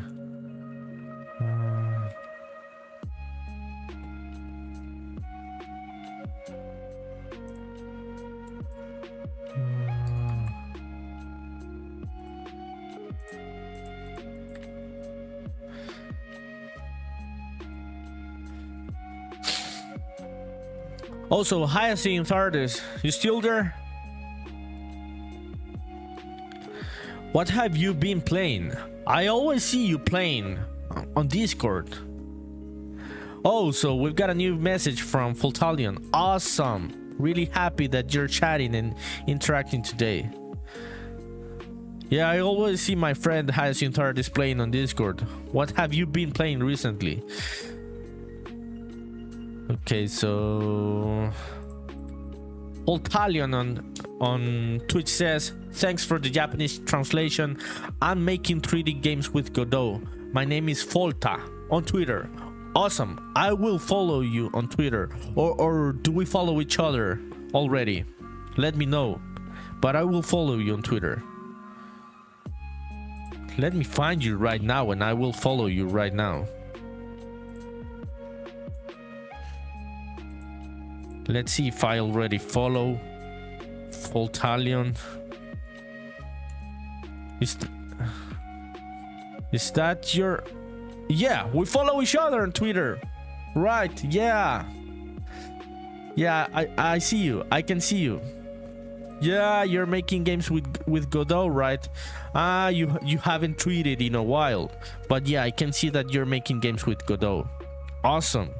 Really happy that you're hanging around here. I'm really happy about placing the Japanese translation, because you Japanese developers and gamers have been very supportive towards my work. Also, yeah, Hyacinth Artist, our friend Hyacinth Artist here on Twitch, is also using Godot for your games, right? Yeah, many people are using Godot. I'm really happy that Godot is taking off even more than it was taking off before the Unity disaster, because it is a nice piece of software. It has a nice philosophy. I really like the philosophy of the foundation of the Godot foundation. So it's really cool that both of you, Volta and Hyacinth Artist, are using Godot as your engine. So it's pretty cool. So, Volta, what type of game are you currently making? Please let us know on the Twitch chat. Also, Hyacinth Artist says on Twitch, I try to play games that are in a similar vein to what I'm playing because it keeps me motivated. Me too. So you're currently playing Elden Ring, Dark Souls 3, Skyrim, and I've been playing a lot of Guild Wars 2 with my partner.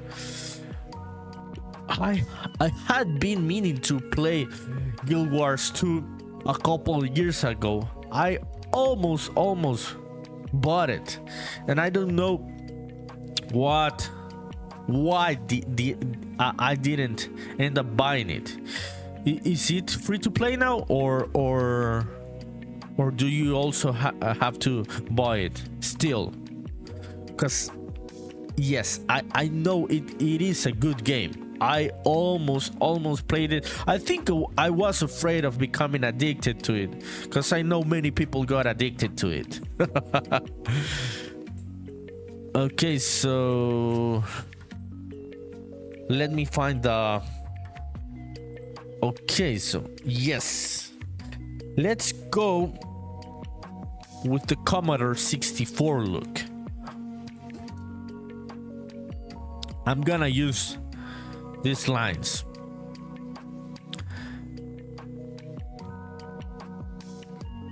Okay, let's go back into Aseprite and try...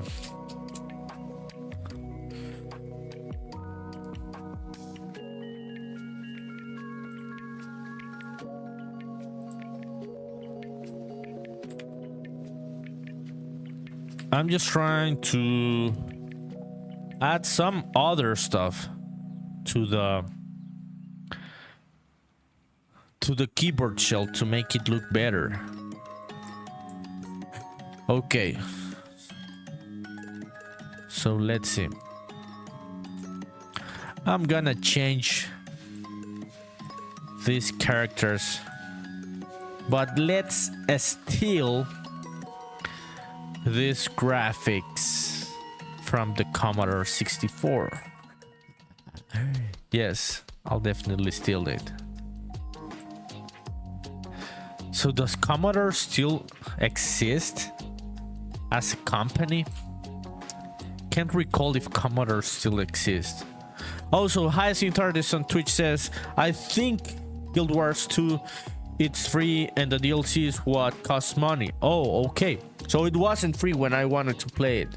But being cautious of being addicted to something like that is a reasonable concern. Yes, I do know this type of games can be very addictive. So I am wary of the massive multiplayer RPGs, because they're so much fun. But I am the type of person that can get addicted to things. So I'm worried. I'm worried about it. Okay, so let's try and find a tone that is closer to that one.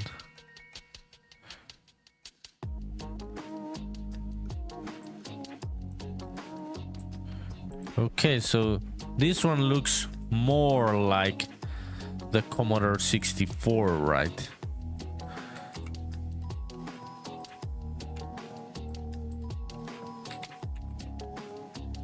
Okay, so I'm just stealing things here from Commodore.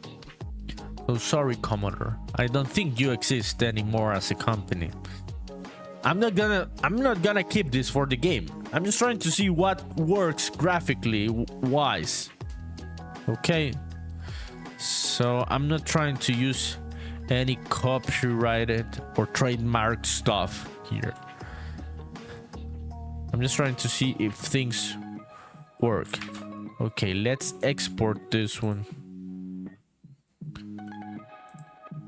Let me open this one here. Okay, so this is the one.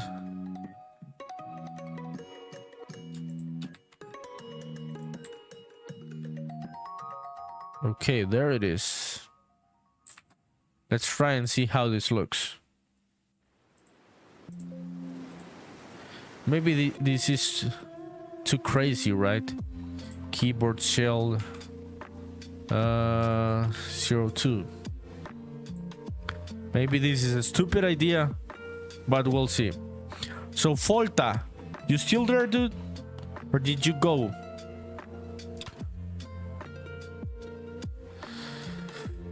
Okay. Let's see. Oh, Volta still here. Really happy. Okay, so let me read your message. So yeah, I'm trying. So Volta asks if I'm trying to make an old keyboard. Or if I'm trying to make a PC with the ones that have the keyboard integrated. Yeah, I'm not aiming for that yet, but maybe I will aim for that one. So let's see, keyboard integrated PC vintage. So I think Volta is talking about this type of computers, right? Yes. I will definitely try and see how I can implement something within the puzzles, something that has a screen, but I like this one. And yeah, it can be like these ones that have the keyboard implemented into the same shell of the screen.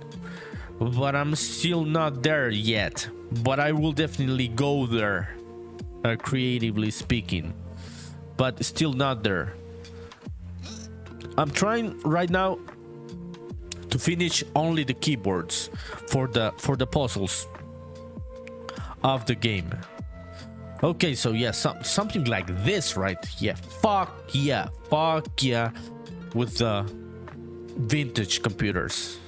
I fucking love the vintage look and all this nostalgia stuff. So not yet. I'm not yet there, but I will definitely go there full time. So thanks for the idea. Really appreciate it. Okay, so let me read the other message from Volta. So Volta says, I'm watching you as you make your game. I'm also making a pixel art 2D RPG game, so I feel close to you. My game is a deck building card RPG, so that is what Volta says on Twitch in the Japanese comments. And I'm really happy that you're also making an HD 2D RPG game. You're making it in Godot, right, which is an awesome engine, but didn't know that you were making this because I follow you on Twitter already, but you haven't posted progress about your game. So I'd be really happy to see more about your game, because yeah, I think this game genre, the HD 2D RPG it has been unexplored by many indie devs. because many people goes into platformers and other people go into first person, but many people have not explored the HD 2D stuff, and I think it is a very fun to work with a graphical genre. So Fultalio has posted another comment on Twitch. So this is fun, right? So see, Hyacinth Artist is working on PlayStation vintage games, our other friend on Twitch, and Folta is working in HD 2D games in Godot. So that is the power of this engine, people. So many people always thought that Godot was below Unreal Engine and Unity, and it isn't below them. It is at the same level, and you can make very complex and powerful games on Godot. So really happy to see more indie devs around here and doing different type of games. So Volta says on Twitch, I like the old texture, looks like a good type feel too. Really happy that you like the old texture. Let's see how it looks on the engine, on Unreal Engine. Okay, let's see how it looks. Okay, so I'm gonna add a bit of opacity there. We'll see if this works, or this is a stupid idea. Yeah, because I'm just playing around here to see what works and what doesn't work. Okay, so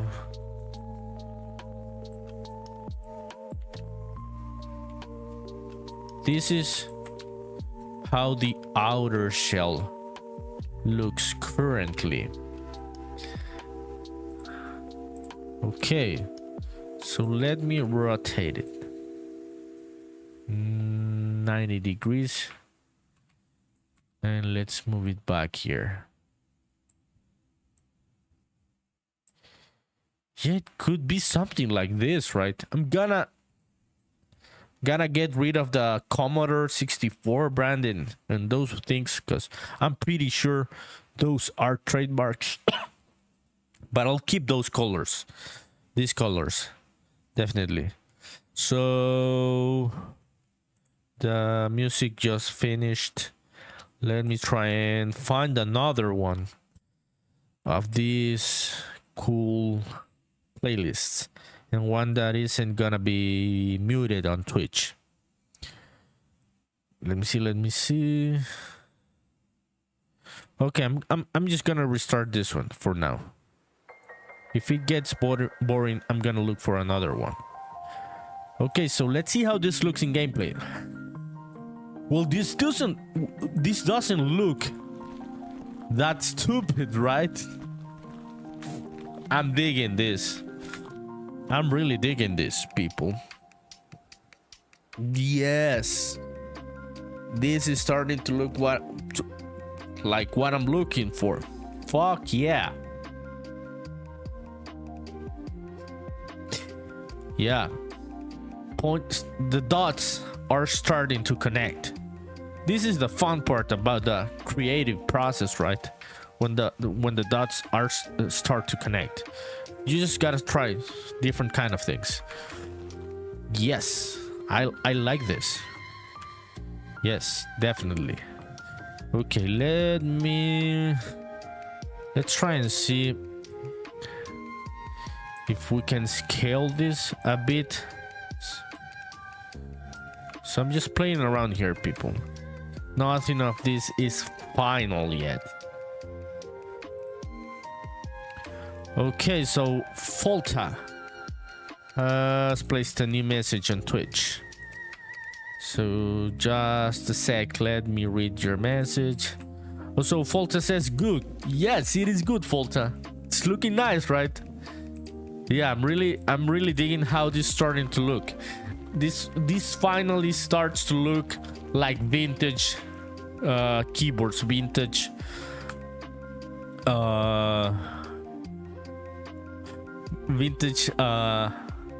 things inside the game, because the previous puzzles didn't work. So Daniel Fraño on YouTube says, Rick Rubin would be so proud of this flow state, bro. Yeah, this is the creative side of doing things like Rick, right? It is a messy process. You really fuck things up, and sometimes it is a ridiculous process. But yeah, it's really cool making things like Rick. Really like that guy's process. Many people find Rick stupid, right? But I think they're just they just have envy about the talent of this guy. Unseen, because sometimes having good taste is also a talent, right? Having good technical skills is something good, but also having good taste and seeing what works and what doesn't is very important. And Rick is one of those guys that understands that part of the creative process. Okay, so let's change up this thing that says Commodore. What should it say? It cannot say Commodore, okay?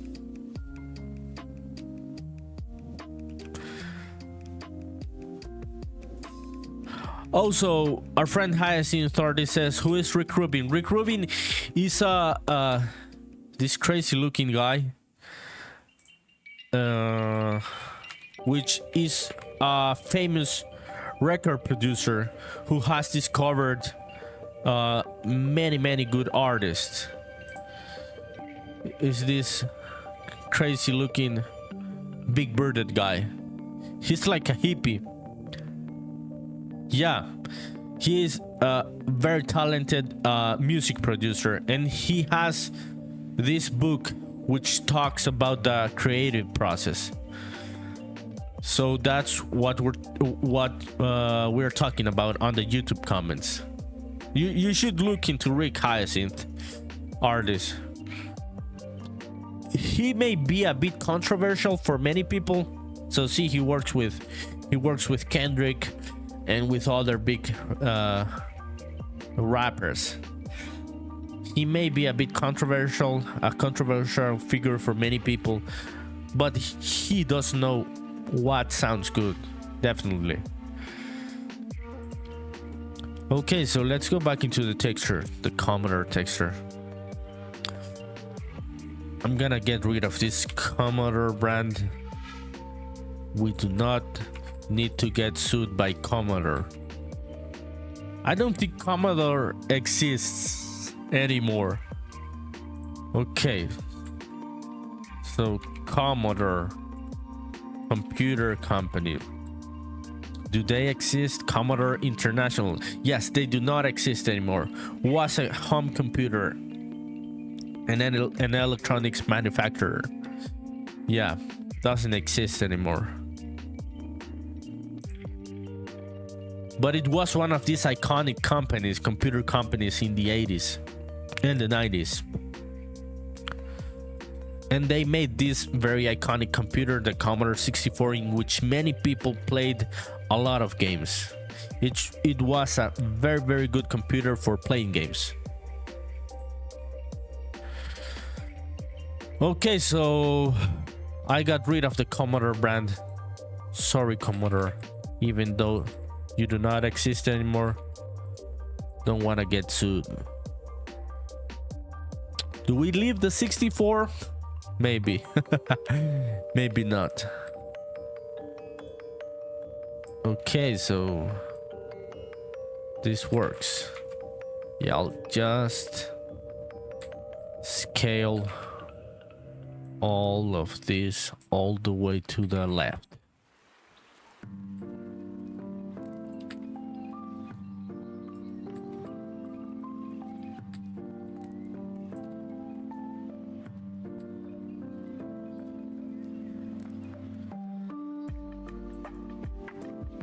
Okay.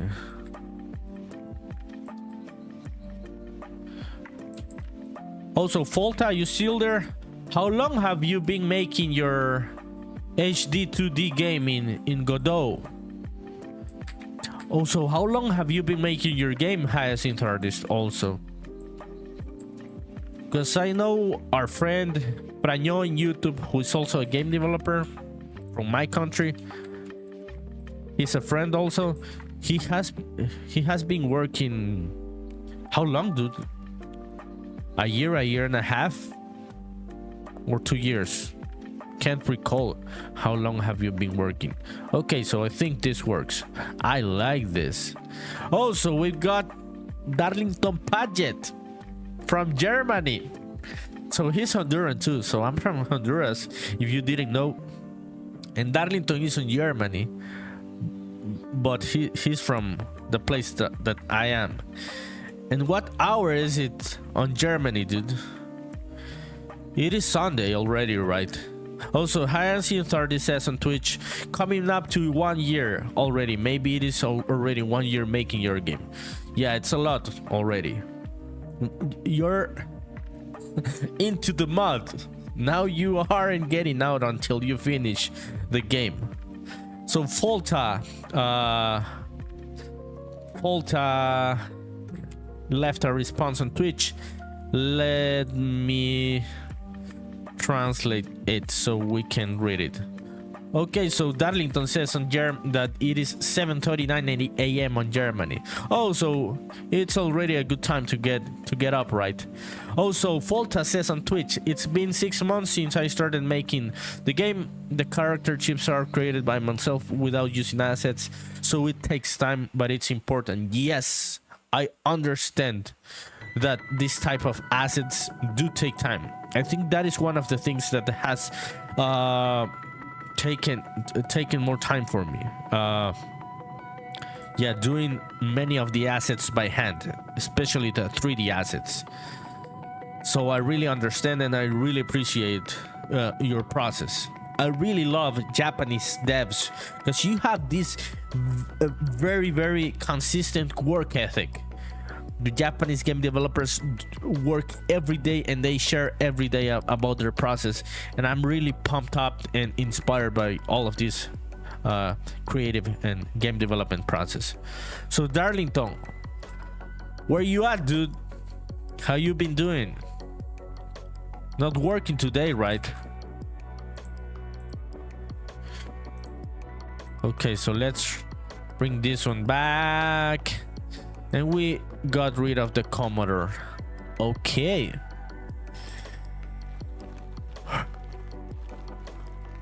So this is looking nice. I think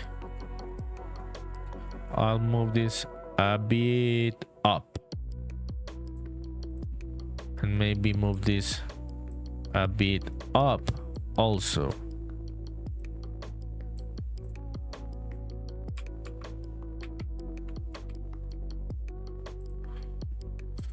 Okay, yes. Okay, so now the graphical side of the puzzles is starting to make sense.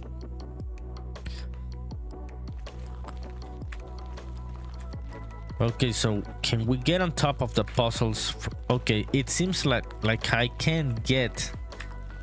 Okay, yes, I can get on top of the puzzle from the sides, but I will fix that. Okay. Let me fix the collision. Yeah, this has to do with the collision. Also, Darlington says on X.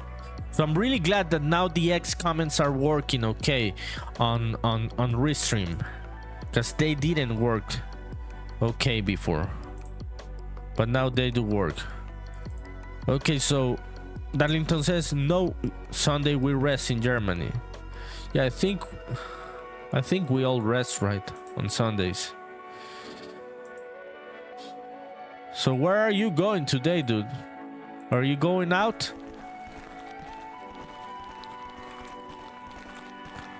Okay, so see, now the collision works. Yes, because we have the bevel on the sides. I can get on top easily. I am not colliding with the rough side of the outer shell. Okay, so this is starting to make sense. This definitely is starting to look like something I like. Let's see if I can turn this into a normal map or a hide map. Okay, so let's see. Pixplant. Let's start again.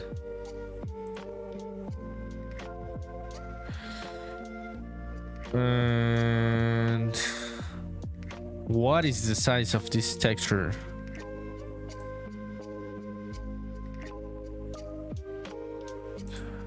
Canvas size 512 by 512. Also, Darlington says on X comments, yeah, I'm going to the Labor Cup. Also, hadn't heard about this Labor Cup. Is it football? Or what sport it is? Okay, 512 by 512.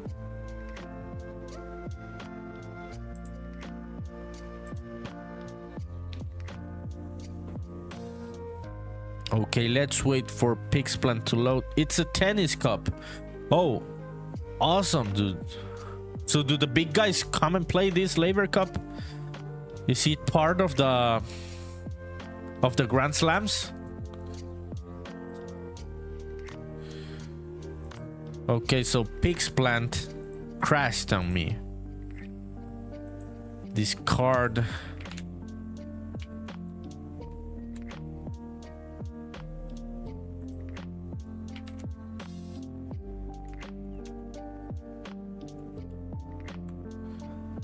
Okay, I'm trying to get a hide map, a displacement map, and a normal map for this texture.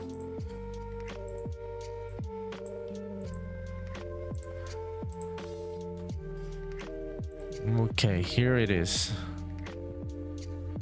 So now let's see if this works. It may work. Yes, it may work. Maybe. Oh, so the Labor Cup in Germany, says Darlington on X, it is a team tournament hosted by Federer, so it's a big tournament. So props to you, dude, for doing this fun first world chat that we cannot do here on the third world. So Darlington says on X, the best players in Europe against the best in the rest of the world. That is the Labor Cup in Germany in tennis. So happy for you, dude. Really happy for you. Props to you. Let's hope that you have fun and you can watch the big guys play today. Yeah, we do not have those type of things here on the third world. We just had some National League, Soccer League, shitty games today. That's all that we had today. Okay, so this is how the normal map would look. Maybe it's a bit... Oh, no, this is the displacement map. Maybe it's a bit too much. Maybe I can reduce it. No, I think I'll leave it. Yeah, I will get rid of the top, but I think I'll use it. Also, Folta on Twitch is asking, is this a tool? Yes, this is an external tool. It is not part of Unreal Engine, and it is to make metallic maps, roughness map, displacement maps, normal maps, and ambient occlusion maps. Yes, you just have to place the color map, and then you can extract the other maps. Yeah, I'm currently using the trial version of this. So it is a very powerful software. So let's see how this... I do not think this part of the displacement map works, but we'll see. Let's see the normal map. Okay, there it is. That is how the normal map looks. Invert surface. Yes, there it is. Yes, it is a very powerful tool. It is called Pixplant. So if anyone wants to see how this works, just look for it on Google. Pixplant. It is for getting texture maps. So I'm gonna extract this one. Let's see the ambient occlusion map, what it does. So the ambient occlusion map works also. I'm gonna extract that one too. Let's see the roughness map. Okay, so let's get all of them. Let's fucking get all of them. I'm gonna export all of them. So Darlington, are you on the tournament yet, or what time do you go to the tournament? So yeah, Volta, yes, this is a very powerful software. As I said, it is called Pixplant. You should definitely try and use it. So this is the process. This is what I'm gonna do now. I'm gonna extract the maps, and then I'm gonna check them on Aseprite to see that they are on the right, they are using the right resolution, the lower resolution for pixel art, and then I'm gonna build the material inside Unreal Engine. So let's try and do that. So I'm gonna export the roughness map, the displacement, the normal, and the ambient occlusion map. Okay, so there they are. And yes, this one's going to be keyboard shell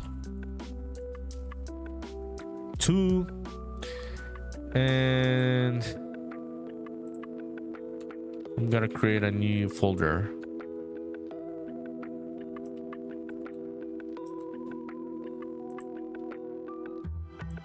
Okay, so I just extracted all of the maps. I can check them up here just to make sure that they are the right resolution. So see, there it is. It is the right resolution. Sprite size, yes, 512 by 512. Awesome. And let me see if this is the right kind of map. I think this isn't the right kind of map because we are using DirectX normal maps. I think it is the inverted one. Yes. So let me extract it again. So no displacement, no ambient occlusion. Yes, save it. And this one's going to be okay. There it is. Now I can go into Unreal Engine and build the material. Where's the material? Okay, here it is. I'm gonna enable on this mesh, the keyboard mesh. Oh, we'll see if this works. I don't know yet if this is gonna work, because I think some of the edges are gonna break with the displacement map depending on how I use it. So let's see. So I'm gonna select this one and I'm gonna enable nanite on this mesh. Okay, so what's happening here? And enable nanite. Okay, nanite is enabled now. Now I can go into the material and I can bring the other texture maps. Okay, keyboard shell. I'm gonna import this. See, these are the maps. I'm gonna maybe change the filtering on all of these maps. Maybe I'll leave them on 2D with no filter and we'll see which one of the filterings work. Okay. Import settings. Okay. Compression level of detail, texture group. Okay. 2D. There it is. And now I can go into the material. Yeah, the keyboard shell.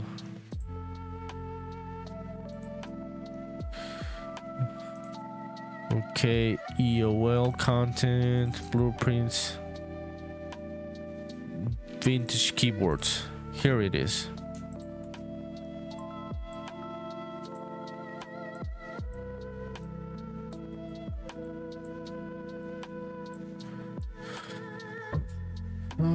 So this is the ambient occlusion.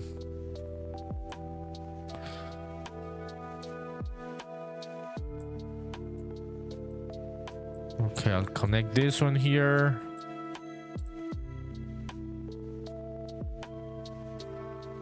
This is the roughness map.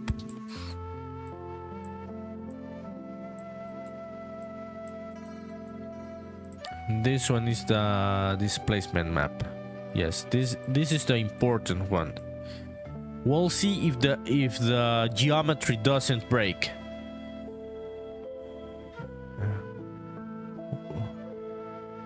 Displacement. Yeah, there it is. Okay, let's see if it is working already.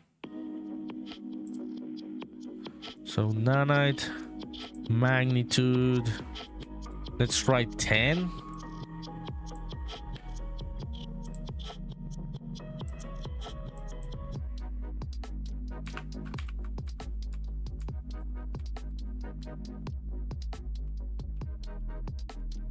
Okay, yes, we're getting that additional geometry, but maybe 10 is too little. Let's see the material again. Let's try 100.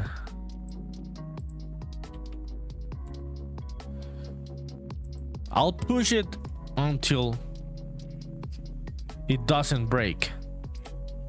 The geometry doesn't break. Okay, so now it is breaking. This is too much. This is too crazy. But we can do these things. Okay, we can. It is available to us, even if it is too crazy. Oh yeah, so that doesn't work.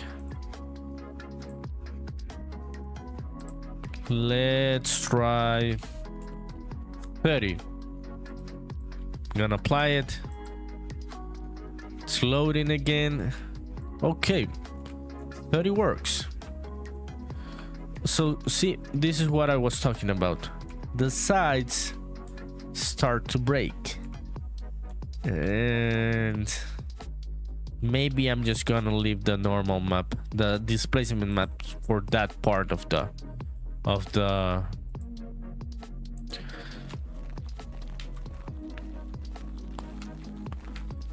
shell. But it does look nice. Yeah, I'm digging this added geometry. Okay, let's get rid of the things that we don't need on the texture. So I'm just gonna open. So this is my process. This is the process of making these very simple materials on Unreal Engine and using these different kind of maps. There is nothing complex involved here.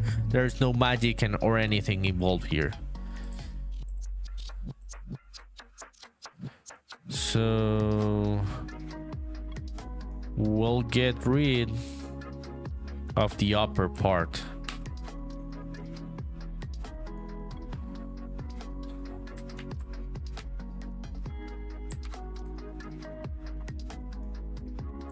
Okay, no displacement there, and maybe no displacement here, and maybe no displacement here. We're only going to use the displacement on that part.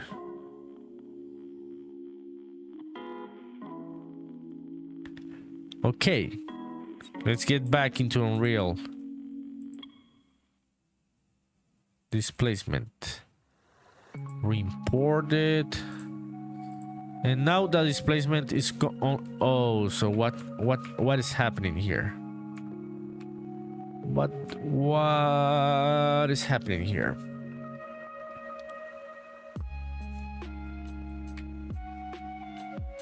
So Is the displacement that much? Let me see. Let's try with 3 on the displacement. I'm gonna apply it to the material.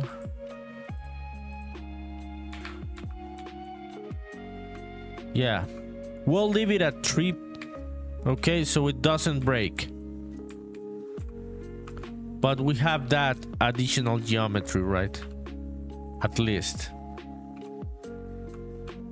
Yeah, it is very, very subtle.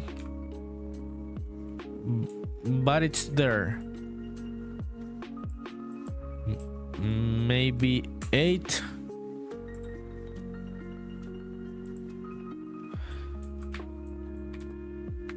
Okay, so I think 8 works. Yeah, it doesn't break on 8. Let's see how it looks in gameplay. Let me try and see how it looks with the high graphic settings.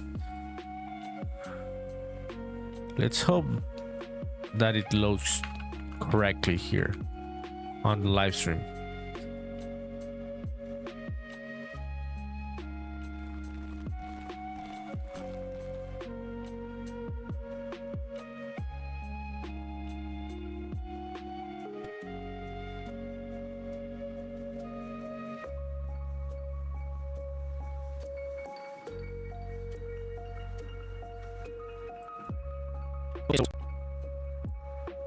I think now I'm back. Yes, sorry about that. Yeah, I was using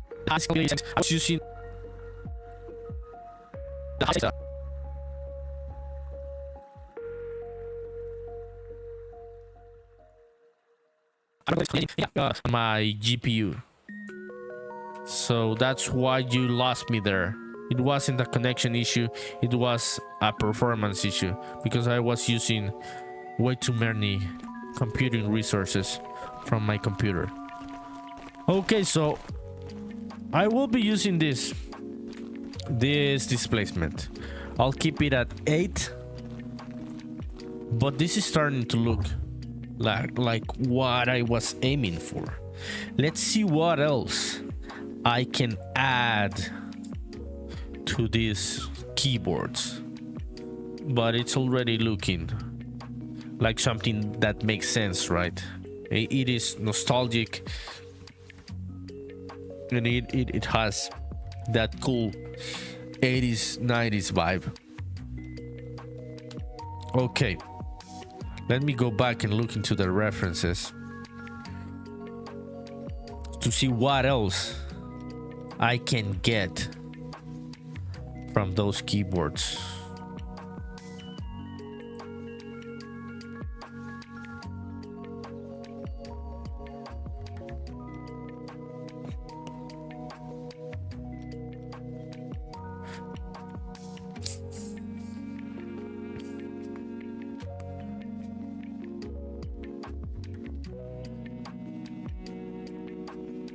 Oh, so this one looks nice.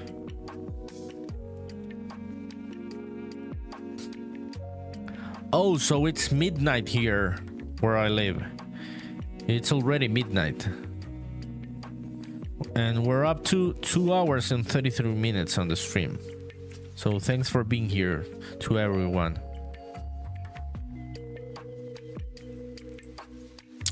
I should definitely try and use this style, right? And do something that doesn't get me sued. Because these guys are suing everyone. But I'll definitely try and make something with this style of the original NES. Oh, this one looks nice. This is the Commodore Plus. Nice keyboard. Good aesthetics. The Commodore Plus 4. Didn't know about this one. But this one looks nice also. Good reference.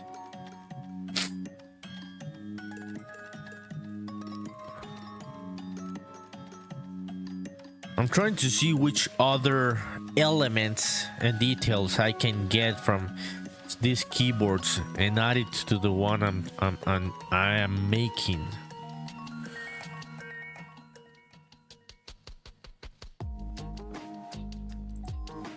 Okay, let's see it again, just for the sake of seeing it and see what I can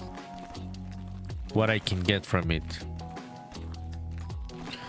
So I'm gonna fix. This isn't how it's gonna look, okay? I'm gonna fix this shit, but later. So this is how what is currently happening. Okay, let me see if I can at least fix the position of the pressing.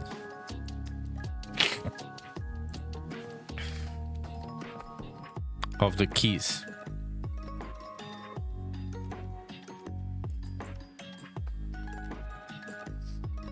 Okay, when we press that one, starting location,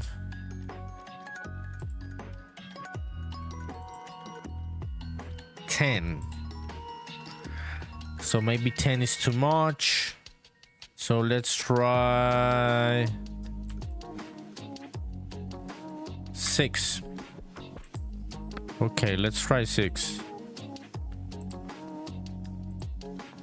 Let's see if it is working. Yeah, Volta says on Twitch, good. Is this a 5x5 puzzle? Yes, these are going to be 5x5 puzzles, all of them. And I'm trying to figure out the details, but yeah, all of them are gonna be using this 5x5 grid. Okay, almost there. The 6, maybe 5. Let's try and see the ending offset. So I'm changing here. What's happening here is that I'm using a lerp, a linear interpolator, to change the position, which is the starting location of the button, and then I add 10 units to the starting location to the new location. It would be the, don't know which axis would be this one. Yeah, 10 units to the in the z-axis. Yes, this is what's happening here.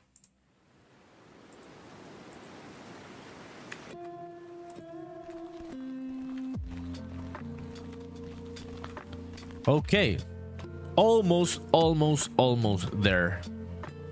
Let's say that it would be 4. The plus 4 on the z-axis. Yes. Okay, there it is. Plus 4. That would be the right. So this is... Yes. It fixed all of them. Didn't know this was gonna fix all of them. Okay. What's happening here? I thought that I had them separated from each other. So the ending offset... Oh yes, it is a variable. Yeah, I made it into a variable because I don't know how long ago I built this, and I have the bad habit of not documenting things in a good manner, in a good way here on the blueprints, and I then forget how I build things. So I should start documenting things in the right way. But yes, this was a variable. I was using a variable for the offset of the buttons, so they are working okay.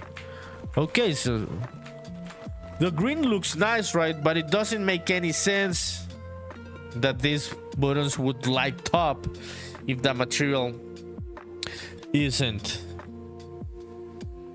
So what would make sense? Because I want to change the material when the button is pressed, but I don't know what would make sense to make it look different. I don't want it to so simplistic that you just press the button and it stays down. I want to change in some way, graphically speaking. So what would be... So if you're watching, leave me some ideas, people. What would be a cool way of changing the look of the buttons when they are pressed, but in a way that they make sense? Because the glowing looks nice, right? But it doesn't make that much sense, graphically speaking wise, with what I currently have. So let me think here. Let's think.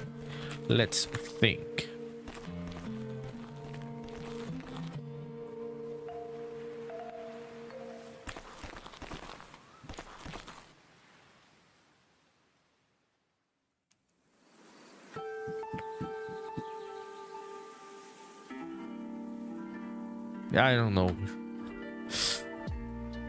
Let's see. On the internet. Okay, pressed buttons, sci-fi.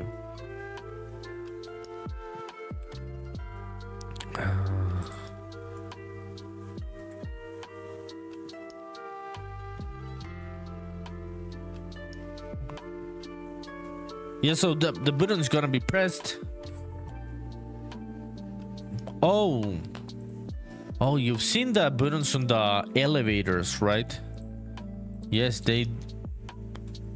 Elevator buttons. Oh, so they could glow on the... around each one. Would that make sense? Let's see.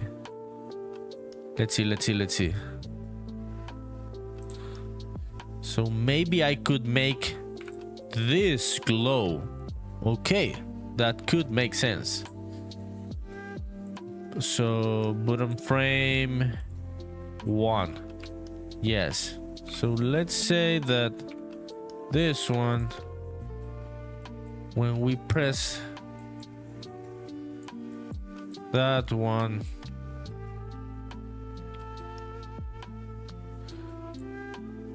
the button frame 1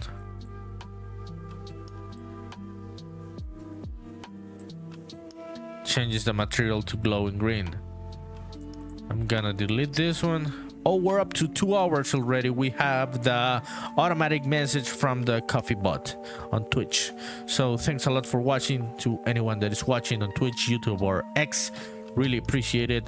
Don't forget to subscribe or follow wherever you're watching. Would really appreciate it. Okay, so let's see if this works. Let's try and use those frames. Okay, so nothing's happening.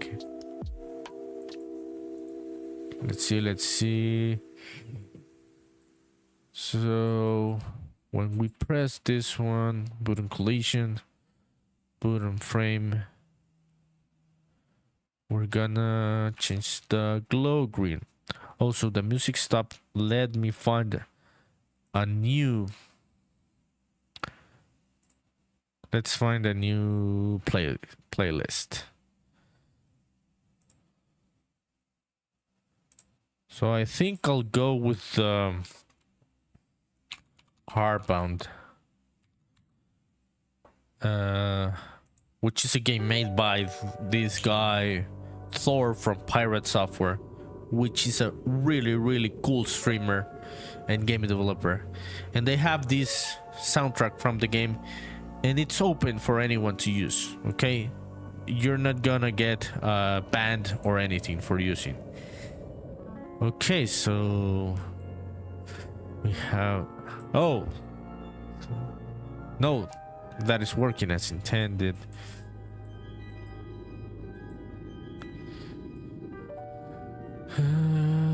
Bottom frame 1. Yeah, this is the one.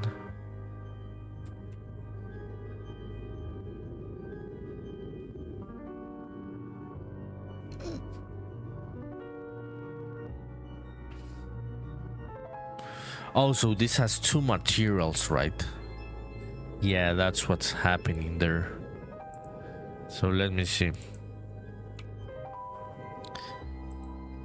Oh yes, that's what's happening there. This one has two materials, and I wanted to do this. Yeah, I think this works. This will definitely work, but we'll see. Material element.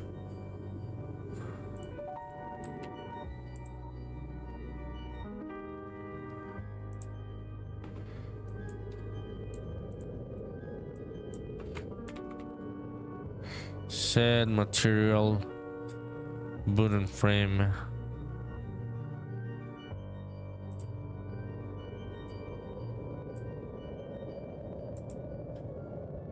Yeah, this is element index. Let me check here.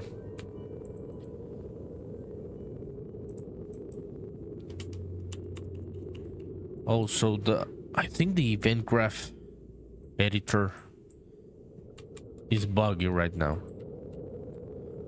or my keyboard stopped working.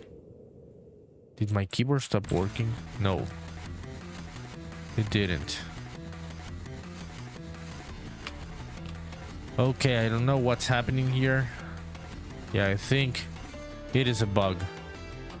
Let's fire up that one again. Yeah, it was a bug. Okay, so the bottom frame one. Element 1. Yeah, the carbon. Element index 1. On the bottom frame. Let's check if this works now. There it is. Fuck yeah. Okay, so this is starting to make sense. Okay, let's try and fix the other ones.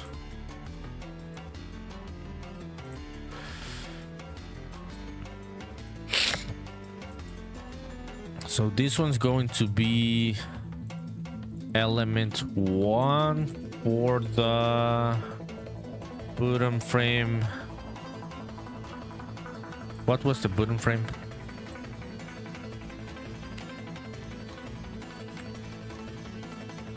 Button 2. Okay, I'll just use this one as a guide. Bottom frame 2. There it is. I'll just delete this one. Element index 1. And this is button 7. Is this button frame 2? Yes. Button frame 7.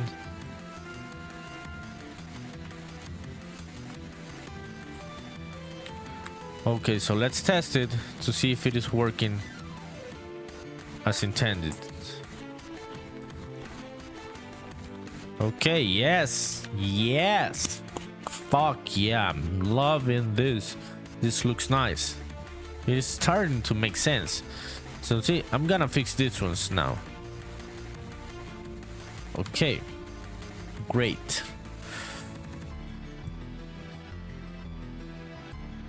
Oh, what happened there? Oh, what happened there?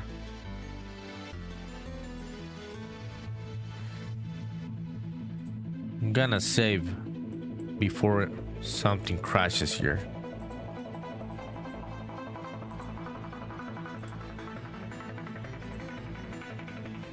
Okay, great. This song gets me pumped. Really like the soundtrack of this game.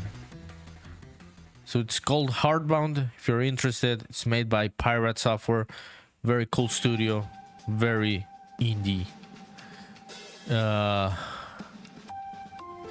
vibes. Also, our friend Daniel Frañón on YouTube says maybe change the color to something a bit less neon. Like, yes, definitely. I'll look into a different material. Yes. Yes, we'll make it less now neon-like. Let me just finish which are the buttons that are gonna change. But I'll try and use a different material now. Okay, so button frame.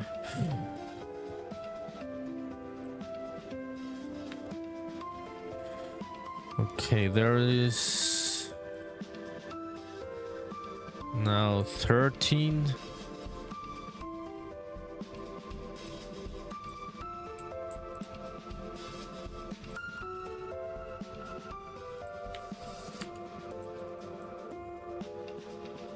Almost there. And now 18.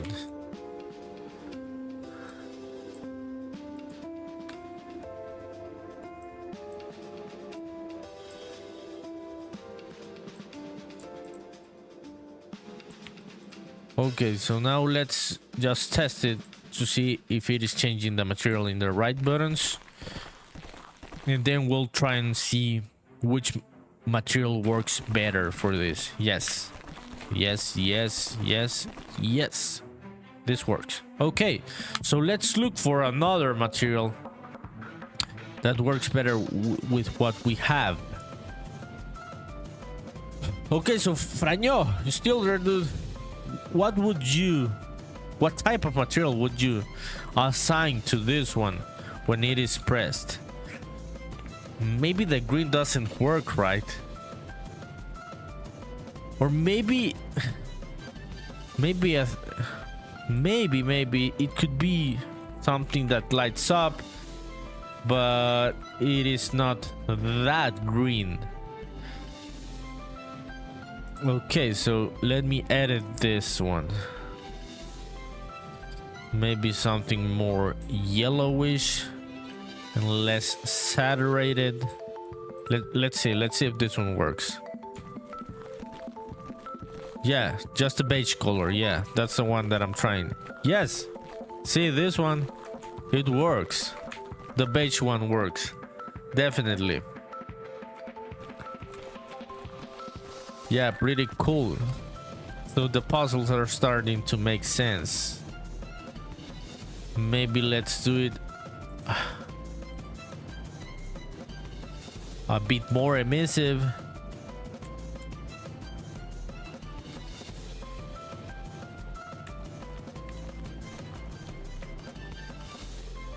Yes, awesome.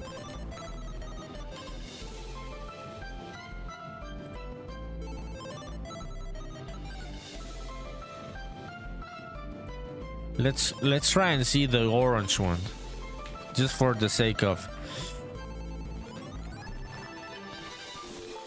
Yeah, this one is too orange, right? Yes, Franjo says on YouTube something that makes more sense with the retro vibe, definitely.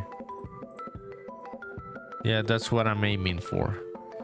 So I think I'll leave this one, because with the glow, the emissiveness of the material, we don't get this color. We get something that looks like this, but because of the glow. Also, Franjo says on YouTube, dude, that I can't wait to hear the satisfactory noise the creep presses make. Yes, fuck yeah. I'm gonna build that on the next few days. I've been procrastinating the audio of the game, but I have to start implementing those kind of things. But I'm gonna implement that on the next few days. Or maybe we can try and do it right now. Just to see something preliminary at least. So let's look for a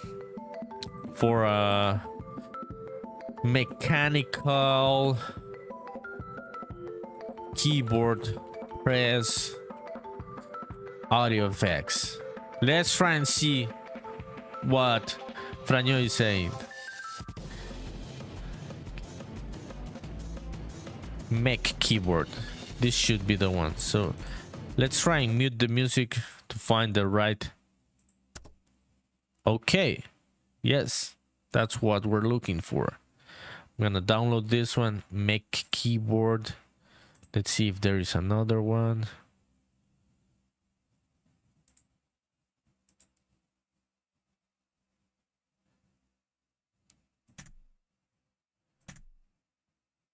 Oh, that could be this one. Maybe it's a bit too aggressive. Oh, this one sounds nice also. No, this one. Fuck you, Sound Snap. I'm not paying shit. Oh, this one sounds nice also. Thank you, Pixabay. Yeah, props to Pixabay for providing these cool sounds. Okay, so let's bring it to Unreal Engine. And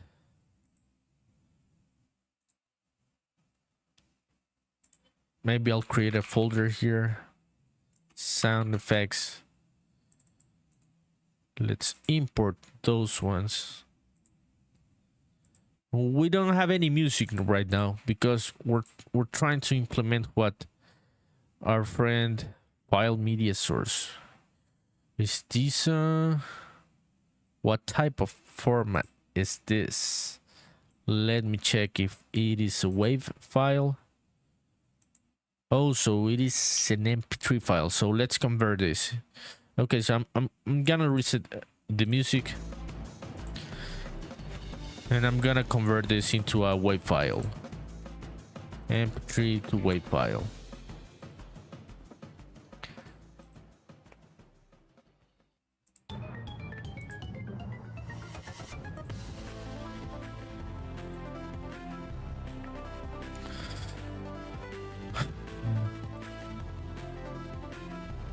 Okay, there it is. Now we can bring it to Unreal. Gonna delete this one. And now we'll import the WAV file. So see, now it is the right kind of file. Okay, so I'm gonna lower the volume on the music. So we're not in complete silence, but we can hear the keys of the keyboard. Spacebar, click keyboard.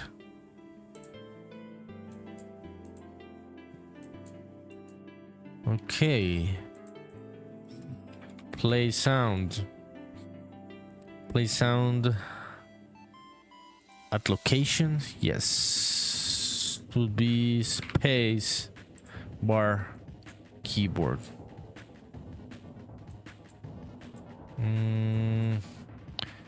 Maybe the location would be this one. We'll see if this one works. If not, I'm gonna use the other node that plays sound 2D just for the sake of seeing how this works. Okay, let's compile this one. Let me lower the volume even more.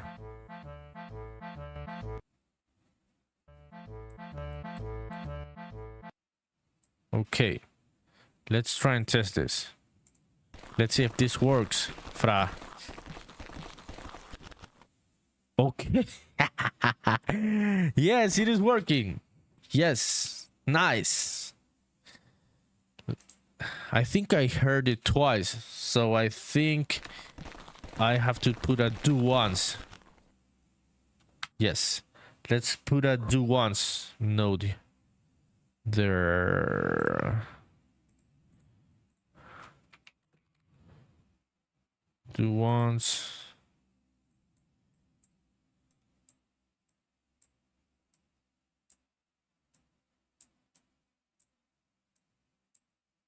Okay. Let's see. Yeah, it sounds nice, dude. Great idea. Fuck yeah. Okay. Yes. Awesome. I think that the animation is a bit too slow for what we currently have on the sound. So maybe I could change the animation to be a bit faster. Let's see. On the event graph. Yes, slurp. Let me see.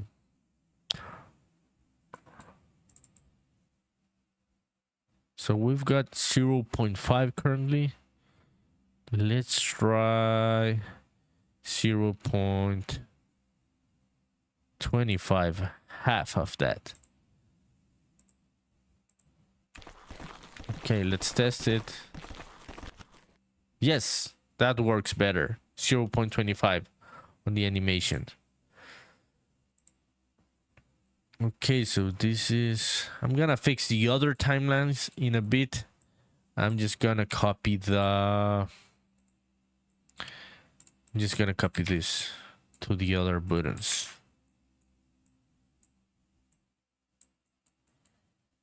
Okay, so let me bring up the music again just a bit.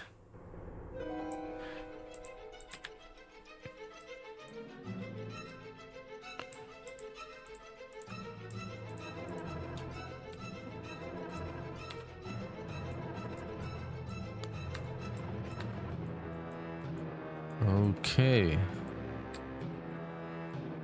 Do once.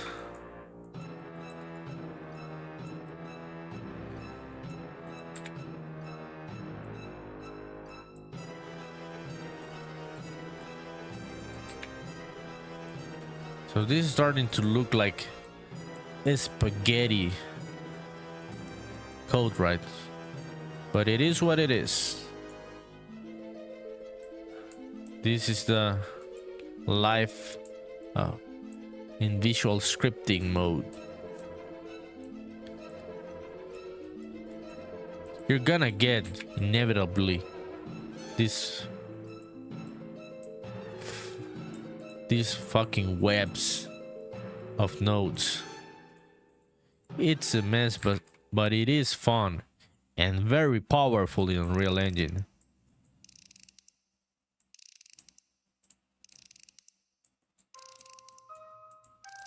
Okay, almost there.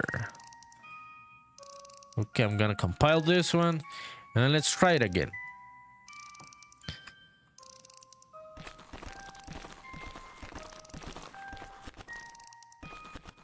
Yes. Fuck yeah. Okay, let's fix the other timelines.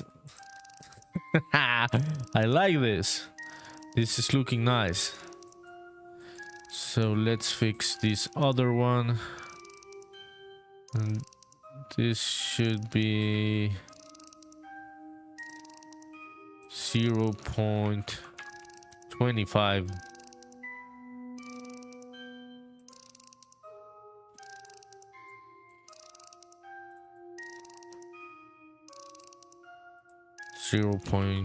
.25 also.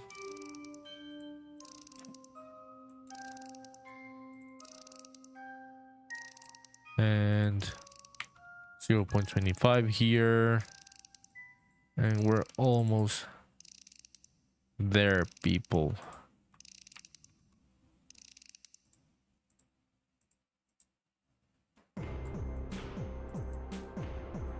Okay, almost there. 0.25. Yes. Okay, let's compile and let's try it again. Okay. Yes. This is looking nice. I'm really digging the vibe of the new puzzles inside Spaceman Memories. Yes, I had been procrastinating way too much, changing the look of these puzzles, so they could make sense with the retro vibes of the games. But finally, today was the day that this was going to make sense. Let's try it again. Nice sounds. Great idea, Franyo on YouTube.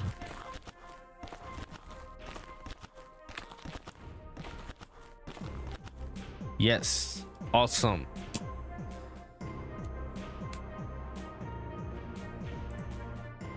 Okay, so what should we do next? I'm not gonna work today on the logic behind the coding of solving the puzzles specifically, because that takes too much time and it is very boring, a very repetitive process. So I'm not gonna do that on stream. I'm gonna do that off stream on my time. And I'm gonna work on these puzzles and the logic of these puzzles and changing the materials of the buttons so we can start solving puzzles in a graphical, in a visual way. But what else can we add to the what other elements can we add to the graphical side of the visual side of the puzzle? So the glowing looks nice, right? The glowing around each one. Yes. Let's change the material. Yes, this isn't working, definitely. Something more yellowish. Yes, this one. Okay, there it is. Let's save it. I'm gonna check it out.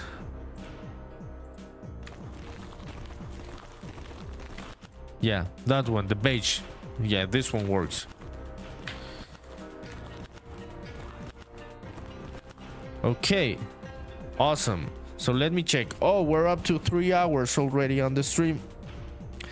So yeah, I think I'll go and get some sleep. This was a nice stream. It's already 12:34 a.m. where I live, so it's after midnight. So these were very cool 3 hours of live streaming. I will be coming back tomorrow at the same time, same hour, wherever you live. Just count 3 hours back from the hour that you currently have, and that's the hour that I will be coming back tomorrow. So this was a very fun stream. Had very cool conversations with many of my game developer friends from everywhere, from New Zealand, from Japan, from Honduras. So it was really cool. I'm really happy about coming back. It seems like my internet connection issues are gone, at least for now, so I can come back. So I will be seeing you, all of you guys, tomorrow. Really appreciate it, all of you being here, hearing about your projects, about your ideas. And yeah, you just make sure to follow and wishlist Spaceman Memories wherever you are. On Steam, you can find the Steam page. Here it is. You can find it on my X profile. There it is, the link to the Steam page. And please wishlist the game so you can see, and also follow me on X, which is where I post most of the content about the development of the game. This was posted yesterday. I have been working on this new cyberpunk area, which is something more Tokyo-like atmosphere. So yeah, I've also been working on this on the off stream time. So please follow me on whichever of those social media sites you use. I would really appreciate it. This was a pretty fun stream. Thanks a lot, everyone. I will see you tomorrow. Let's hope that I can see you all tomorrow and we can share ideas on stream. Okay, so that would be all today. Thanks a lot, everyone. Have a good night to the ones that you're on the night, and have a good day. A good day to anyone that is also on daytime. So thanks, everyone. I'll see you tomorrow.